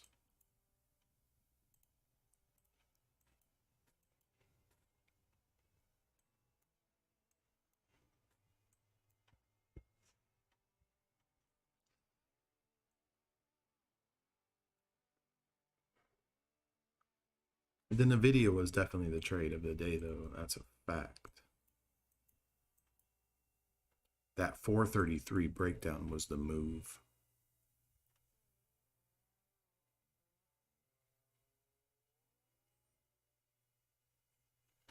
And the Amazon off the bell was the move.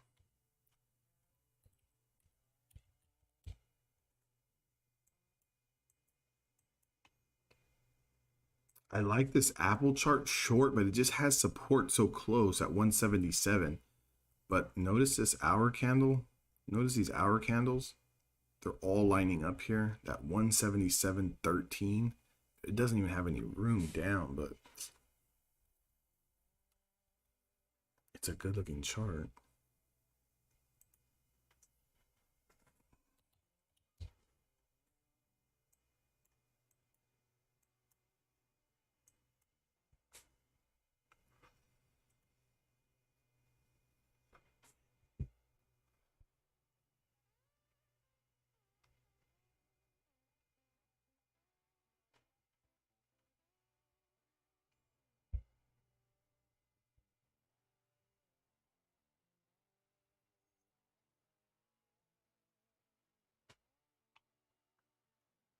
Anything else out there on the options side?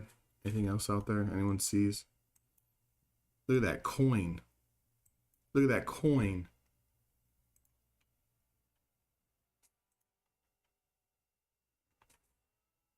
Jeez, did anyone take coin off the watch list? 81s, guys. Oh my God.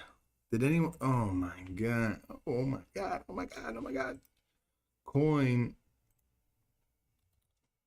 Did anyone take that? 81.67 short through those pre-market lows. Jeez. That thing washed out in 5, 10, 15, 20. In 20 minutes, it went down to 79.80. And then it proceeded to go down to 78.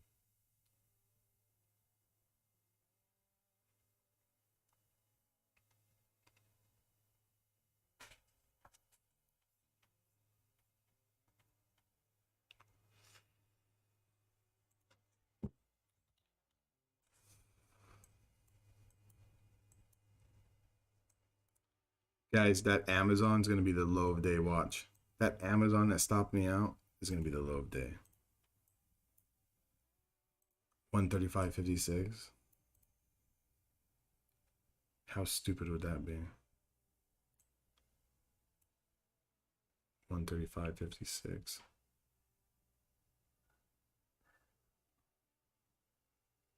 Give me a new low of day on Amazon so I don't feel horrible.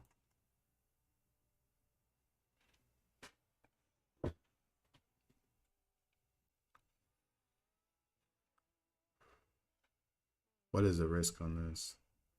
135.85. 30-cent risk now.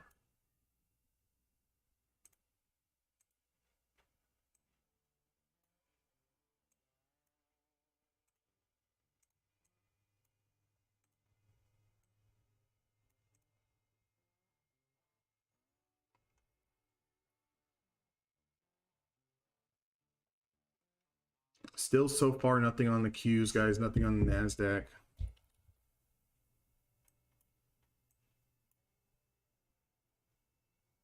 We've had a couple of plays here on the ES. 44.85 level down to 44.77. That was a fucking move down through this linear regression. Look at the Amazon. What do they say? Second time's a charm, or is it third time's a charm?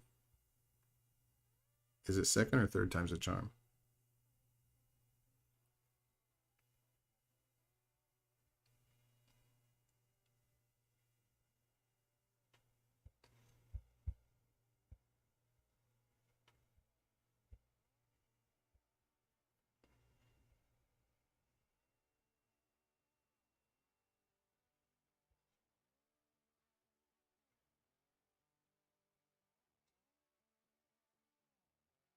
Guys, I'm back in the Amazon.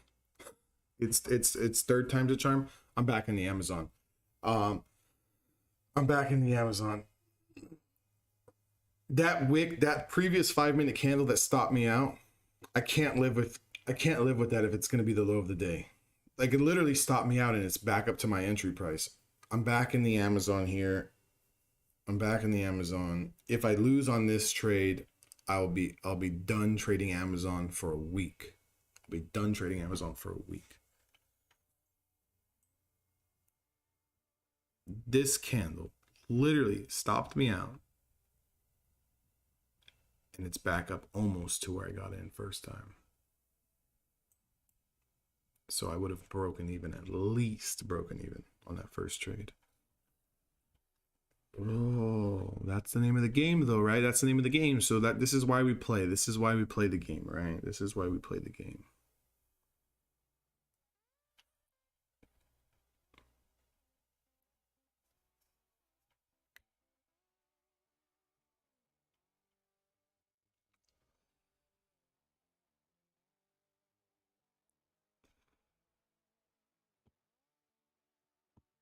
And if I lose on this trade, I'm definitely going to get a cup of coffee and getting away from the screens for about 20 minutes. How about we do this? How about we look at something else while this is going on?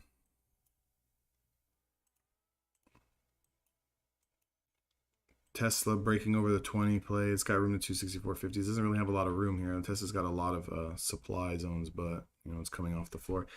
That reversal on Tesla was nice over 262.50s.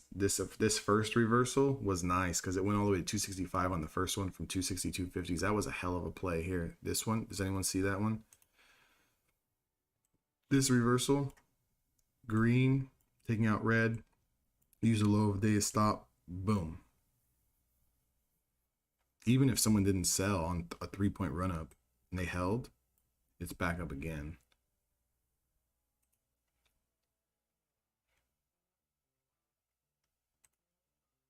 NQ confirmed over the 5 SMA.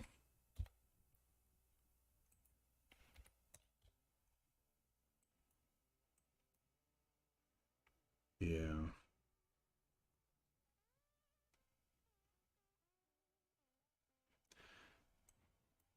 I'd like to see it get into the 90s though.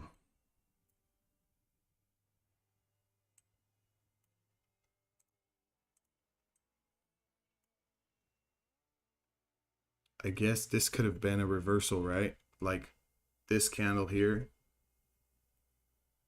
And then green, taking out red. Low of day is stop.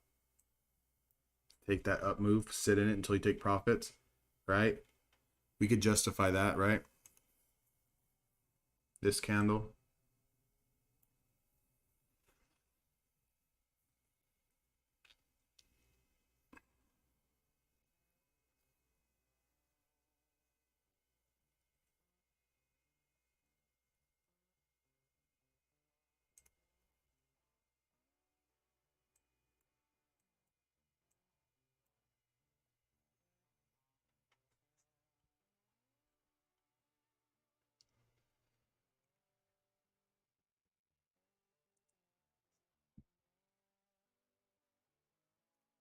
I'd like to see this NQ push here.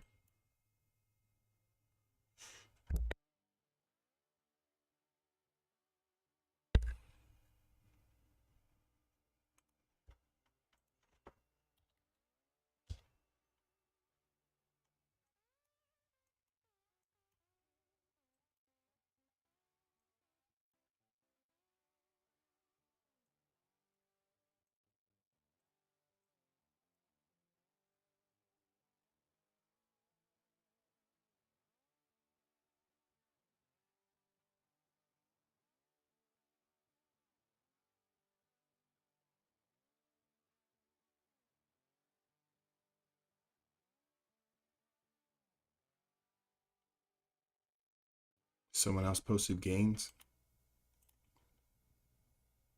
Burks, another hell of a day, huh?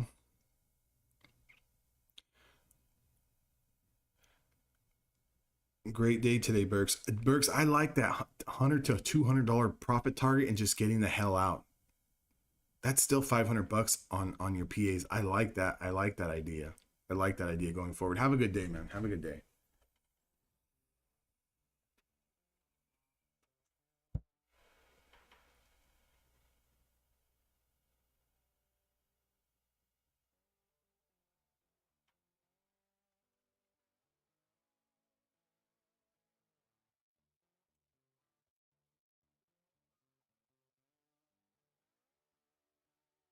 Yeah, that sounds nice. A whole lot easier to make 80 to 100 bucks and just call it a day on 5 accounts. All right, man. Have a good one.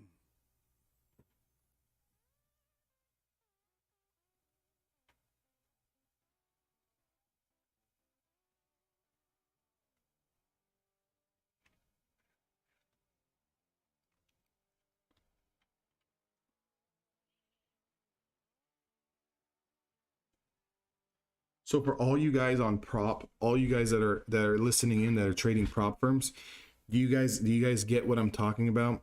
Like for example, Burks has 5 funded accounts, right? 5 funded accounts. He's only trading 2 micros this week. So he made 99 bucks, right? He made $99 across the board, right?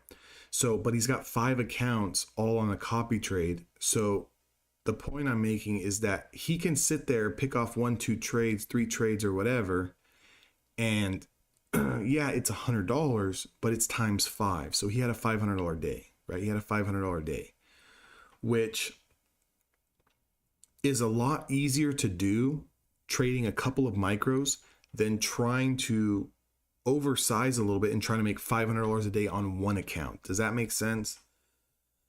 Um, that's why I always tell people who are going to trade prop firms, spread your risk out, and that way you don't have to make three, four, five, six, $700 on one account. That's tough to do on a day in and day out basis without hitting like a stop drawdown or whatever the fuck, the trailing thresholds or your weekly drawdown.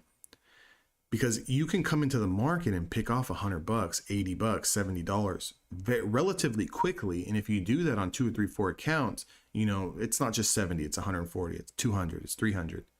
He has 5 funded accounts, and he started 5 more evals. So yeah, he's been on his 5 funded accounts, I believe, for a week now, going on a week. But yeah, I mean, he's doing pretty good. I don't know how much he's up. He might be up like $1,000 or $1,500 so far. I'm not sure. He might be up more than that. He might be up more than that because I know the first day he made like $400 on the 5 evals. It's like that was like $2,000 collectively. Yeah, Burks is good, guys. Burks is good on the future side of things. He sees the levels real clear, and he has no problem stopping out and stuff. He's good.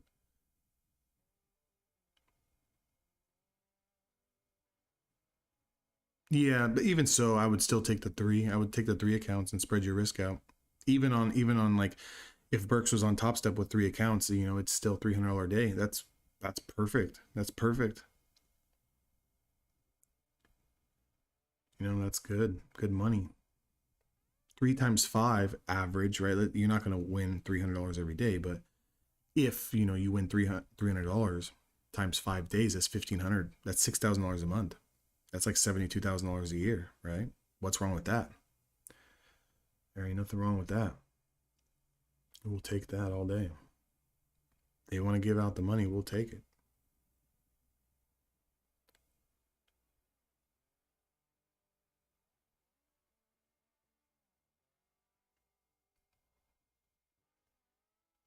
This Q's is breaking down again. This Q's is breaking down again.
Look at this level short on Apple, 177.13. 1, 2, 3, 4 times held.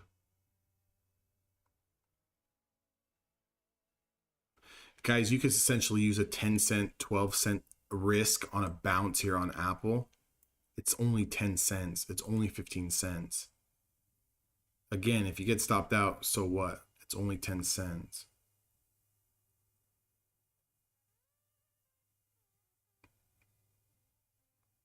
But the short also could go to as well. It's got room down to 176.54. But I'm just saying, if someone wants to try to bounce that, that could be justified, and it might just be a quick get in, get stopped out, whatever. You don't even really see the P&L fluctuate. But if it moves, then you could essentially just kind of sit in this thing, just sit in it, let it ride, let it ride, let it ride. And if you get stopped out through the lows,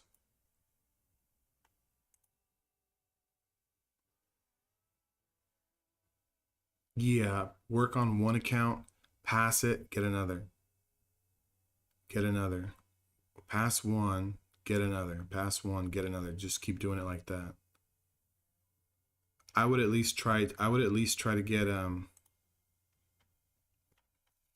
they run sales so much, but the 27th, I think they stopped at 80% sale. Maybe try to snag 1 or 2 more and just keep them on the back burner.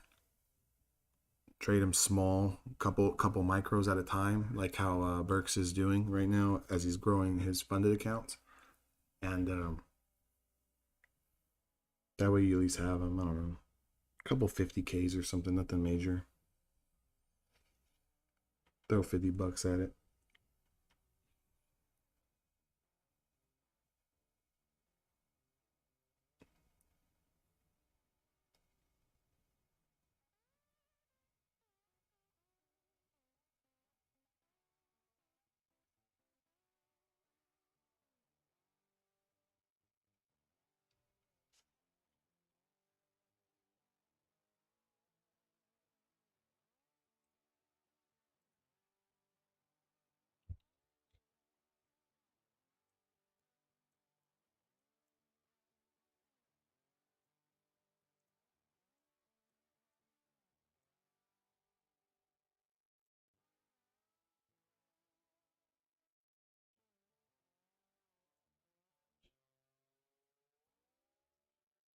Yeah, man, we'll take care of this. We'll get it going. I'm gonna get out of the Amazon. I just don't like it. I just don't like it. I just don't like it. It's a break-even trade. If I ever get filled,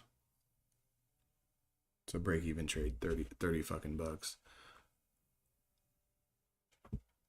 Yeah, man. Yeah, that's the way to do it. You gotta have multiple accounts. So there's a couple ways to there's a couple ways to really do the payouts and stuff, like a couple different strategies is what I'm saying. There's a strategy of, taking the minimum, right? Taking the minimum, like now their minimum is $500. So say you have, I'll just use a general example. Say you have 5 accounts like Burks. You make $500, right? You can kind of just like sit on that $500, get a little bit of a cushion going, and then request payouts on the 5 accounts at $500. It's $2,500. You can do that twice a month. That could be $5,000 a month. That's just doing it very slow. A lot of risk. I mean, a little bit of risk, right? A little bit of risk where you're just essentially trying to make $500 every 2 weeks, right? So if you make $500 in 2 weeks, you kind of just don't really put your foot on the gas that much. Take your payout, do it again.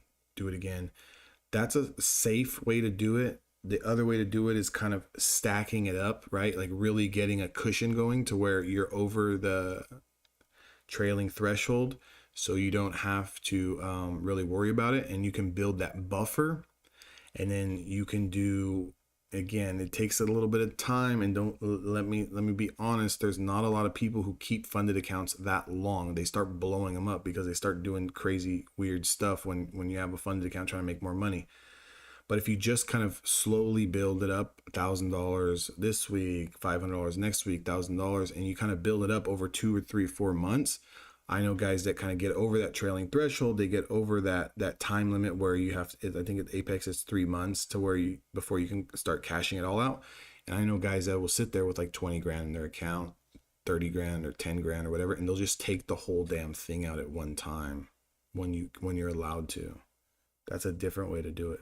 I know there's a lot of guys who do that with Top Step, because at Top Step, you have to do, you can only request 50% up to X amount of dollars, and they give you 90% 90% or whatever of that.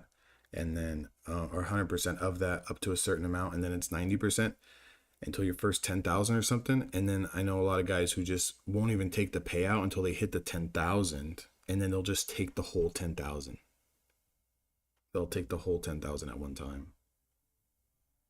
So like, there's a couple ways to do it. Do you want to get paid on a bi-weekly basis, weekly basis, monthly basis, or do you just want to like work the account, and if it takes you 2-3 months to make 10, 15 grand on it, and then just take it all out at once?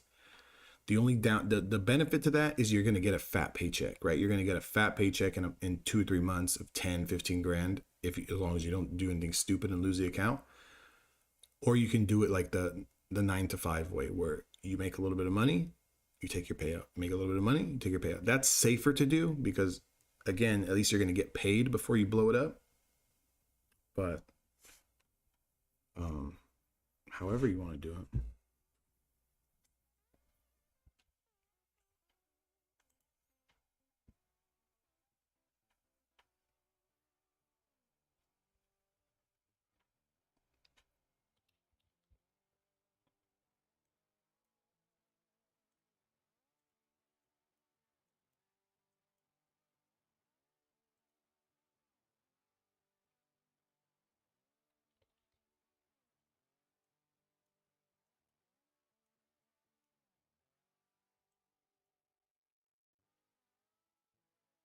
Yes, we're coming right into this 20.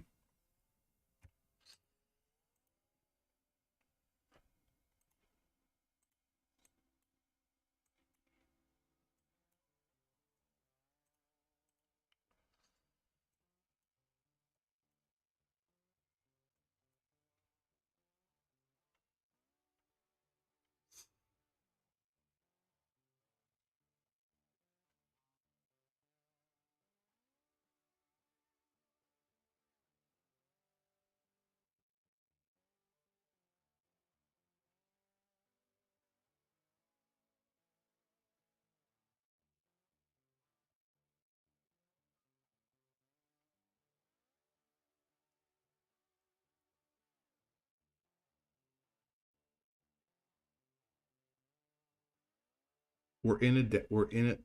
Yeah, it broke it, but we're in a downtrend. So we need to realize that dead cat, dead cat. So we're in a downtrend. So if we do take the long, we're going against trend. We just need to focus on getting in, getting green, and getting out, because it's not the best setup. Like I like when the market's moving up, then we come down to the 20, lose it, and then close back over to continue higher. But again, if you get the close over, yeah, you can take it. Just understand we're in a downtrend. The probabilities go from like maybe 65, 75% chance of working out to like 45%, 55% chance of working out. So as long as you're cool with that.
That's like trying to get over the previous hour's high here at the 10 SMA has room to 265.93.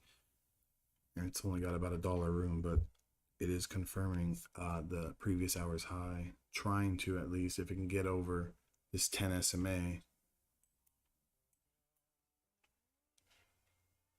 If we can get over this 10 SMA.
AMD as well, 102.16 would be confirming the previous hour high, 102.15.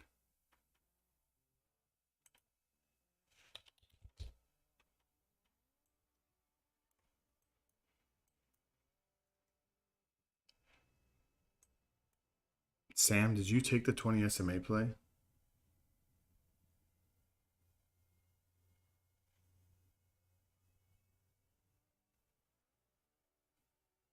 Sam, did you take that? We're up 10 points on it.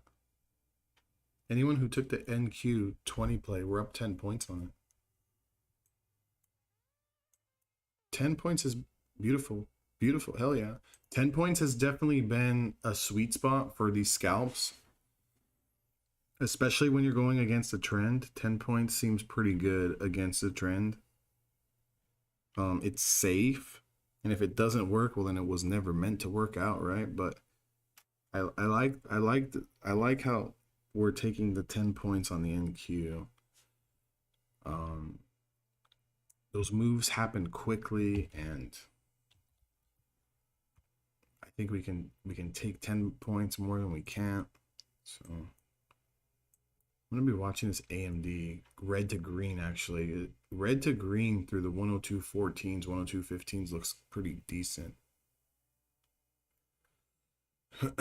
Maybe that has a little bit of room to stretch.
I don't like the ES over 44.73 first move.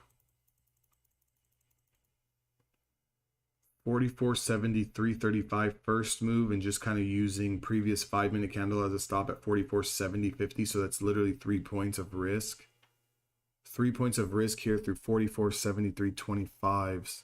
I like the first move on that, meaning not waiting for the 20 SMA play to close, because maybe we can pick up 2 points before it does close and then be in on that move already. So, and then kind of using like 44.70s as a stop. Or it is setting up a 20 play. It needs to close over and confirm. Either or. The low of day is 44.68, so that would be a max pain, 5-point max pain, and maybe like a 3-point stop loss, and then kind of just seeing what this does from there. Again, these bounce plays on dead cats, you kind of have to sit in them a little bit longer than breakout plays or continuation plays, just due to the fact that we're going against the trend, and sometimes they take a little bit of time to get going.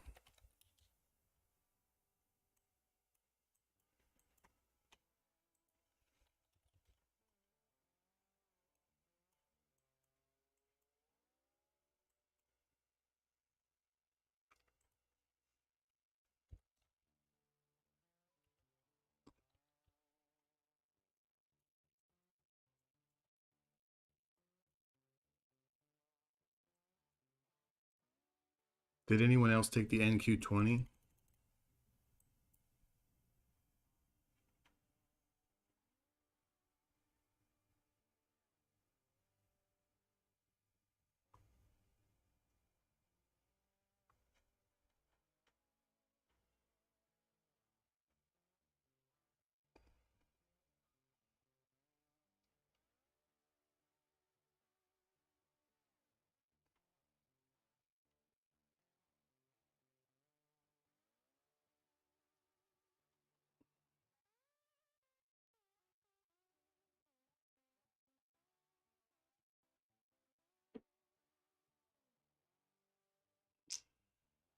You're still in it. Jay, you're still in it. In you're doing what? You're doing what? ES or you're in the NQ?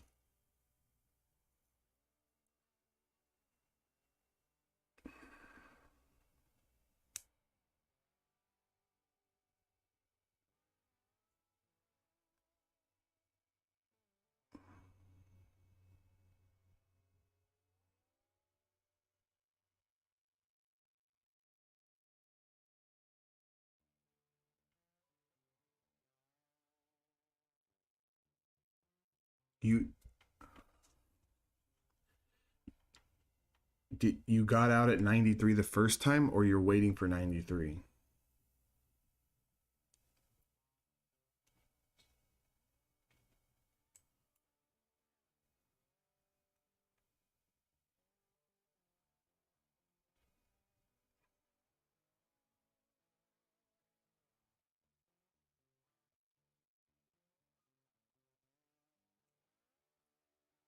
Oh, beautiful, Jay. Beautiful. Beautiful.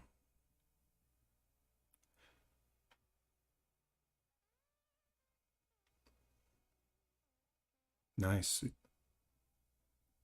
Oh, that's right. That's right. That's right. That's right. That's right. That's right. I forgot. You had it over this high wick here. That was a good trade. That was a good trade. 20 points or so, 15 or 18 points. You're still down 120. It's nothing. It's nothing. Get it back. We'll get that back. It's a cup of coffee. It's a cup of coffee. There's one more trade out there today for you. Trust me. Just be patient.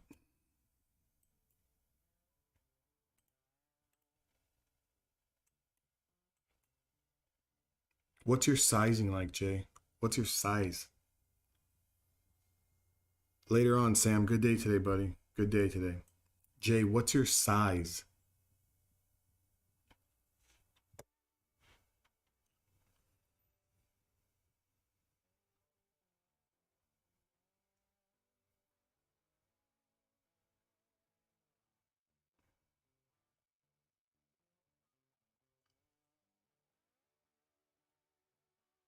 No, like how many? What do you play? You play minis, micros. How many do you play? How many contracts are you playing? Like, what's your size?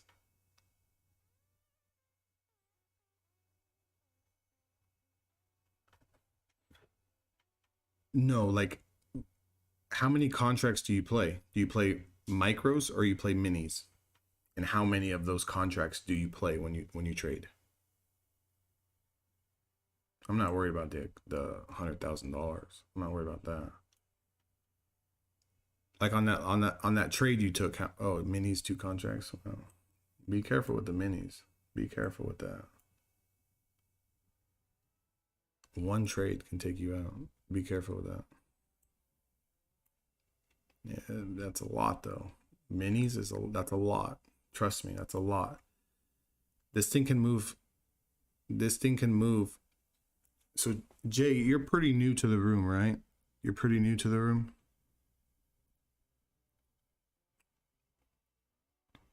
Yeah. So I've explained this to the other guys who play prop. I don't. It doesn't really matter that you have $100,000 account. What's your drawdown on that? Is it 6,000 on the 100K? I think it's six, right? Um,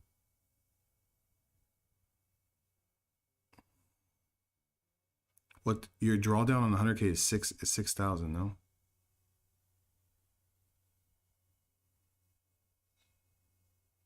Or is it four? Yeah. So again, even though you're only playing two minis, you have to think about this. If you get stopped out on a play, you could be down 20 points. So you could be down $1,000 in one trade. Very, very easy. How many trades can you really afford to 4K? Yeah. See, how many trades can you really afford to lose before you blow it up? Personally, I think two minis is way too much. Way too much size. Way too much size.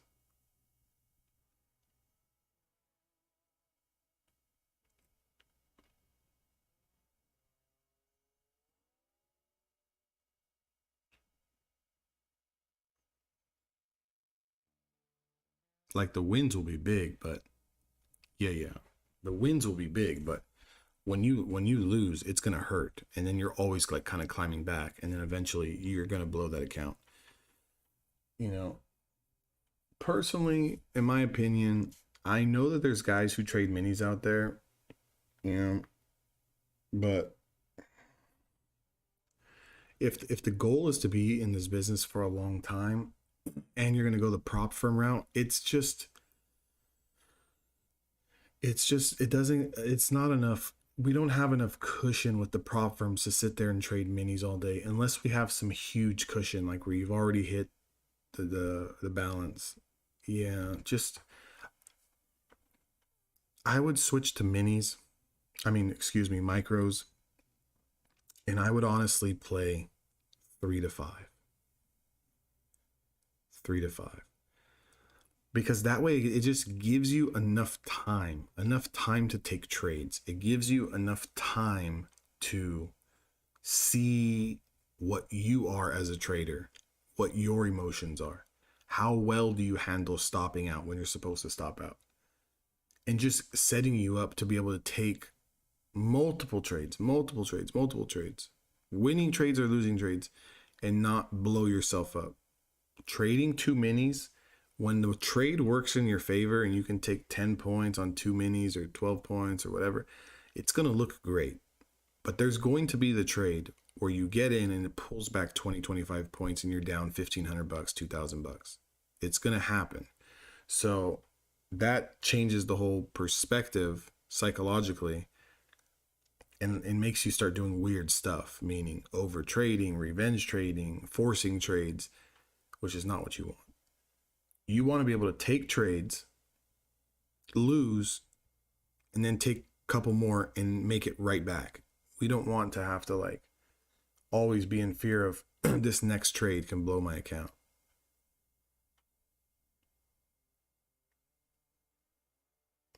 And honestly, I'd focus on like trading those micros and making 100 to 200 bucks a day and calling it quits and doing that for at least a week. Like at least prove to yourself you can make 100 bucks, 200 bucks a day, and then size up. Add one more. Add one more. Micros I'm talking about. It'll just keep you in the game a lot longer, because in the end you need to see trades, you need to take trades, and you need to get that experience of just taking trades. So one bad trade on a mini, trading minis, is going to ruin everything. Because you got nothing but time. You have nothing but time. There's no rush. There's no rush whatsoever. You know, there's no time limit on how long it takes you to pass, and might as well just lay the framework the first couple of weeks. Yeah, just lay the framework the first couple of weeks. Trade the same, just trade the micros. Lay your framework. Figure out who you are as a trader, what feels good to you, what take profits feel good to you. So as of right now, in the current market cycle that we're at, this will change. But when the market is trading over the 50, under the 50, over the 50, under the 50, we're in a level of distribution here. So we're not really trending higher or lower. 10 points right now is working good for a lot of guys. 10 points is working good. That might change if we go into where we're consistently trading below the 50 SMA and we're working down, or we're trading over and we're working higher and we're in a trend. Then maybe it's like 15, 20, 25 points, right? But right now, 10 points, I would say, especially for a lot of the guys that are trading futures, 10 points is giving good success rates. Trading the micros is trading good success rates. I mean, you just use Burks as an example. He made $100 today, but on 5 accounts, right? So as soon as you pass this one account, you can just go grab some 50Ks, right? Some cheap ones, get a payout, grab a couple more 50Ks, even if you're on Top Step, grab a couple more, you can have 3 of them, and you can focus on making $100, $150 a day times 3, and you're talking about $300, $450 a day, which is more realistic than trying to make, $500 a day trading one mini on one account. It's all about protecting the capital and staying in the business.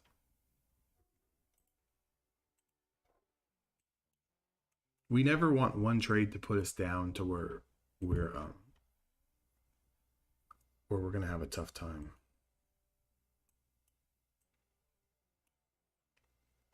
We're getting a little bit of a breakdown here on this bear flag. On the NQ. So, right, if you look at the first move down, then we look at this bear flag here. So, let's watch this 20 play. It's going to have room down here.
Maybe.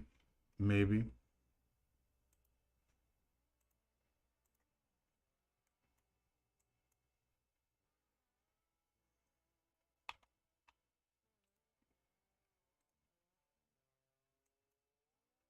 The 2 minute chart is setting up a short position.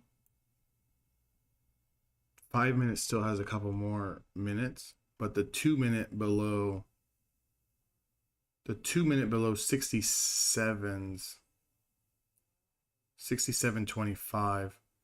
The 2 minute chart below 67.25 has room to 57. That's what's on my screen now is a 2 minute chart.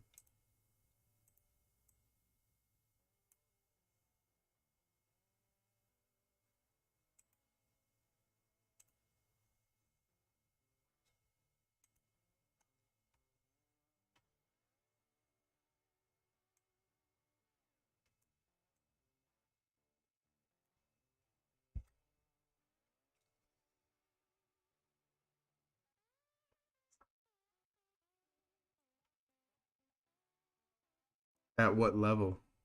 What did you play?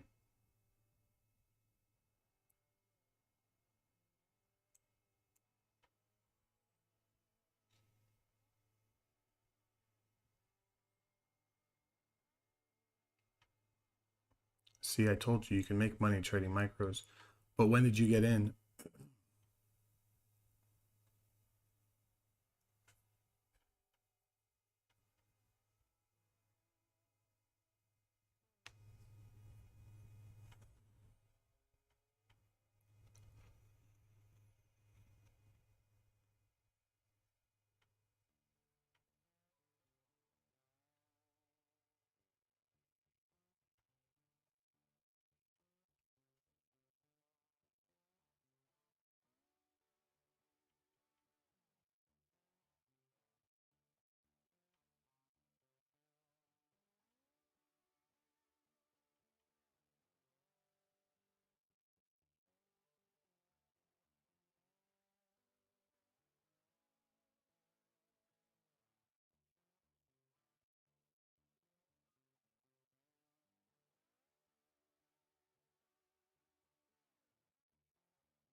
Oh yeah, I was gonna say, what the heck? That's down at the bottom. Yeah, so you basically took the rejection off of the 5 SMA.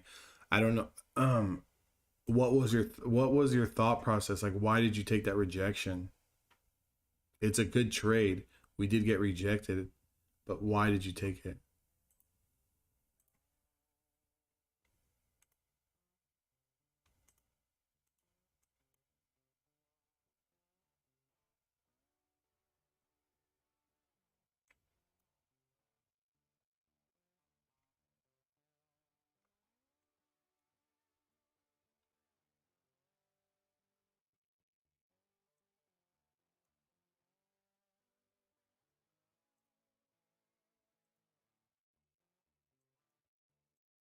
Guys, we got a 20 place setup on a 2 minute chart here.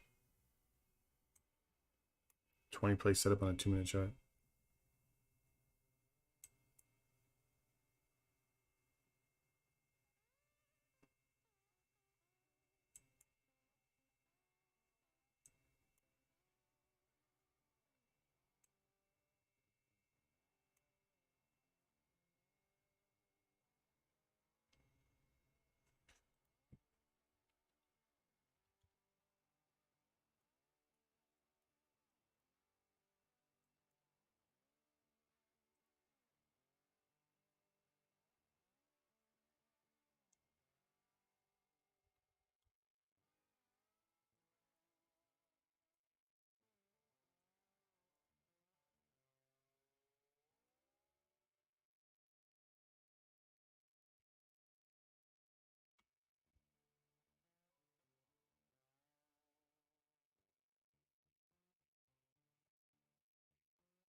We got a lot of we got a lot of kind of like a lot of chop up and down, up and down, up and down here. We are creating a little bit of a floor. We're creating a little bit of a floor here.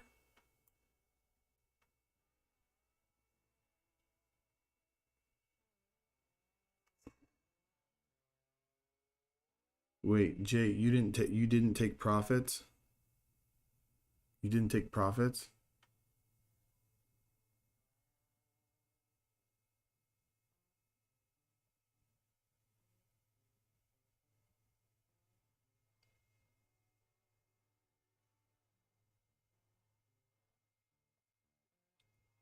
Jay, did you take it? Did you?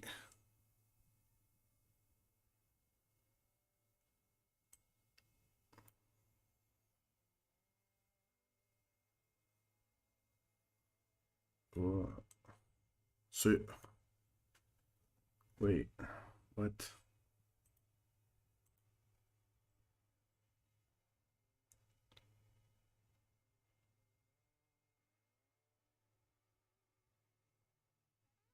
Okay.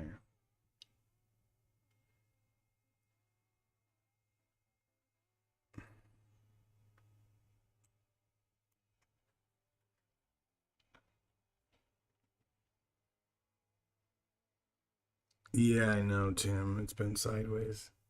It's been sideways. The whole market's been sideways. I'm not getting a lot of follow through at all. There's like no volume right now. There's nothing going on really. Um, yeah, there's nothing going on. Jay, so you didn't take profits. You took the short. You're up. Why didn't you just take the profits? Why didn't you just take the profits? Because we never really confirmed like a 20 SMA play. You played the rejection. You went down a little bit. Should have just taken the profits when you were green, because there was really no like play. We haven't taken out the low of day. We didn't confirm a 20 play.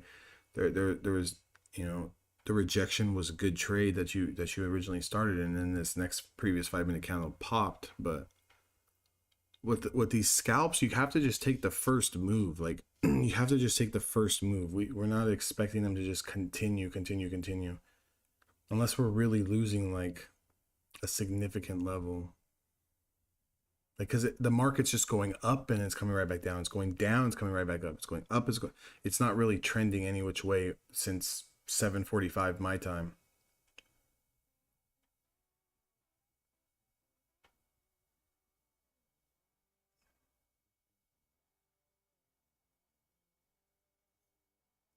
There's just not a whole lot of room on anything right now. You did long at 279, but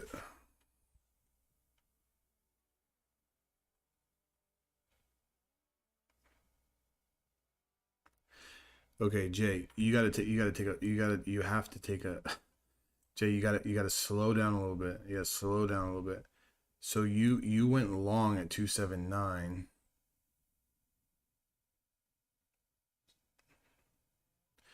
Jay, you're just playing candles that are going down and playing candles that are going up. Don't do that. Don't do that. Because your long position is not even until we take out 94s, and your short position is not until we take out 67s. You're playing in the middle of the range, and like you're getting in, and then the next candle's coming right back down because we're in the middle of a range. So like we either need to take out 67s or we need to take out 95s. And if we lose on that, then we lose on that. But let's not just play short because a candle turns red and long because a candle turns green. Don't do that. Don't do that. You're gonna hurt yourself. Just slow down a little bit. We have a lot of time. It's not the best trading action today. Um, yeah, don't do that. Yeah, don't do that. Don't do that. We have nothing but time. We have nothing but time. Yeah, because I see what you're doing, Jay, and you're doing the classic what everyone does when they trade prop or new. Like you see, like I'm not saying this is exactly what you're doing, but this is somewhat along the lines of what you're doing. you're looking at the candles turn green, it's going up and up, you're jumping in, so you're starting off making a little bit of money, and then like the next candle turns back around, and then you're jumping short, and you made that quick $100 like you're saying, but you didn't take it off the table because you're expecting it just to go lower and lower and lower, but realistically it hasn't taken out any lows or confirmed anything that is going to show us validation to go lower. And then the next candle pops and goes all the way back up, you get stopped out. Then you go long because the candle turned green, and then the next candle turns red. We're just in the middle of a range. Don't do that. Don't get in that habit.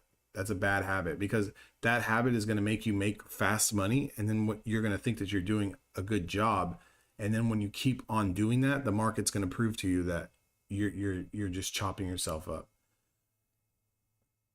Just take your time a little bit more, and just allow the candles to close, allow them to set up.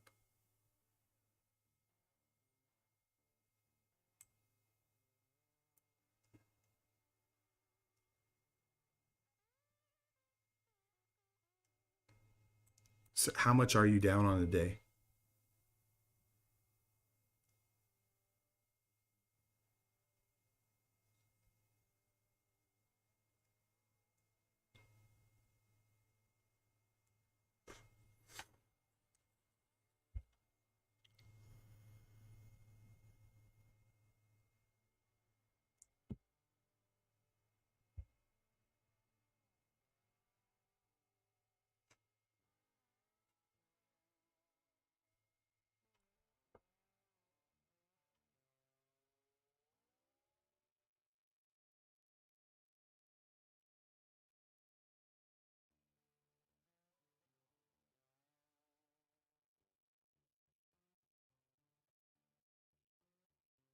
Okay, that's not bad. That's not bad.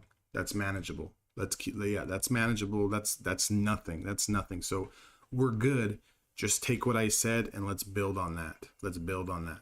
So realistically, there was a 20 play that set up here in the 70s. This 20 play should have been taken short from 70s right down to 60s. That's 10 points. So if we're looking for, yeah, it could have been, imagine if you were playing those two minis, you would have been fucked. If again, if we're taking these, yeah, you would have been fucked. That's what I'm telling you.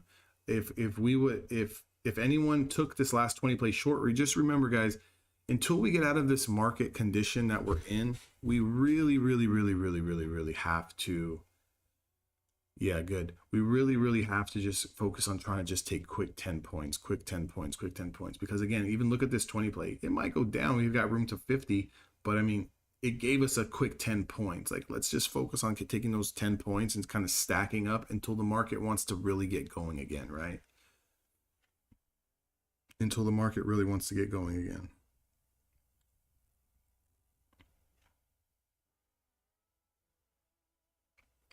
Because right now on a day in and day out basis, we're playing long, we're playing short, we're playing long, we're playing short, we're playing long.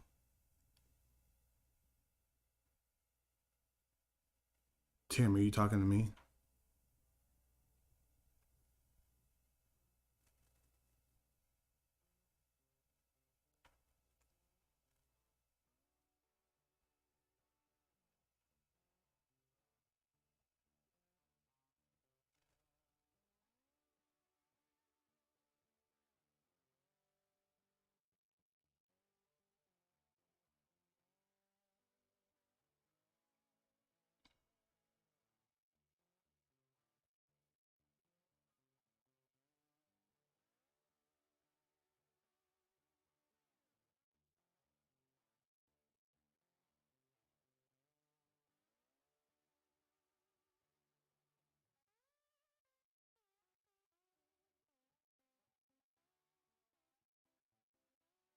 But I know, but I think he's on Top Step though. Jay, are you on Top Step or are you on Apex?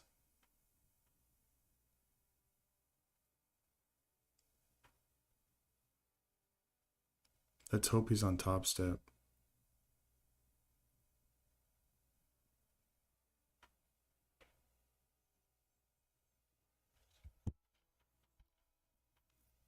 Let's hope he's on Top Step. Jay, what fund did it, what prop firm are you trading with? I think he is on Top Step. Oh, you are on Apex. So you still have 3250. No, oh, you're on top.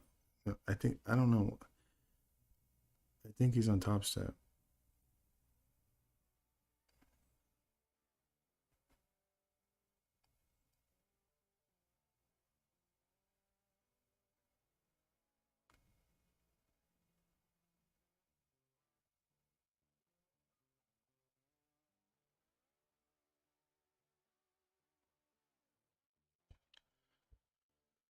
Oh shit.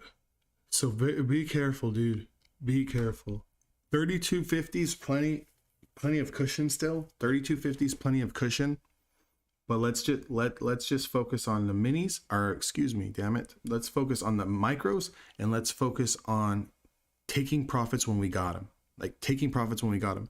Because especially on that one where you went up $100 and then you let it draw down, on a normal account, personal account, or Top Step, or someone who doesn't have that trailing threshold, that doesn't mean anything. We can be up $500 and let it come back and stop us out at even. But with Apex, that trailing drawdown is a son of a bitch. So we don't want to go into profit 100, 200, 300 and then let it come all the way back down to break even and then now stop us out for a loss, because now we're taking double the loss, right? Double the loss. If we were up 100 and now we lose 100, now we're realistically down 200 versus just being down 100. Treat Apex as a scalp account. You get in, you make a quick 100, take it. You get in, you make a quick 200, take it. You get in, you make a quick 50, take it.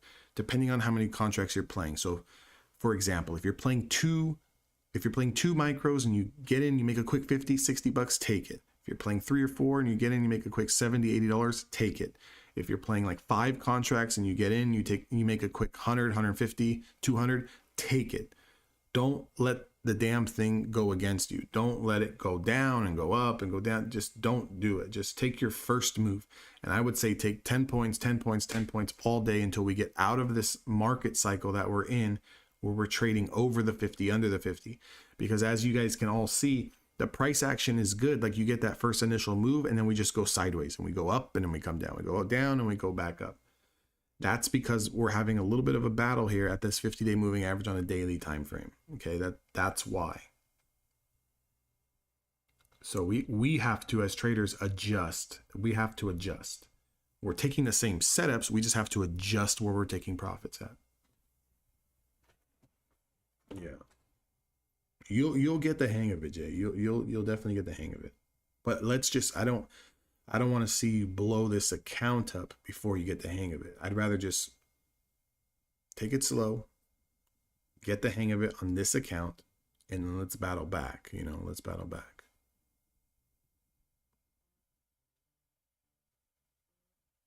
Because look at this last 20 play that's set up on NQ. I mean, it confirmed 69s and it went down to 58. So it went down 11 points.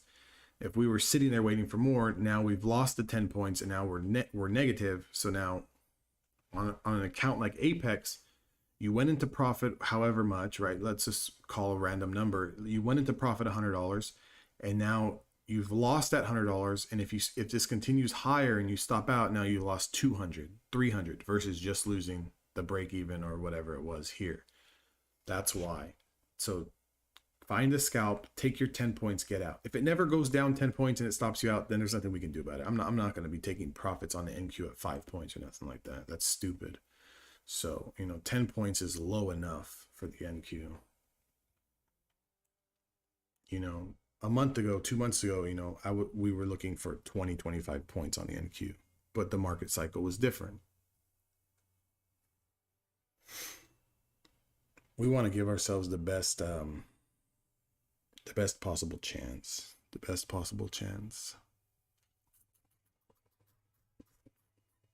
Guys, I think I'm going to go run out and get a coffee. It's New York lunch hour session anyways. Who was in here that told me 3rd time's a charm? Who was in here that told me 3rd time's a charm? I said 2nd time, you guys said 3rd time. Is it? Who said that? 3rd time's a charm? Tim, I'm back in Amazon again. 3rd time's a charm, right? We lost on the first one.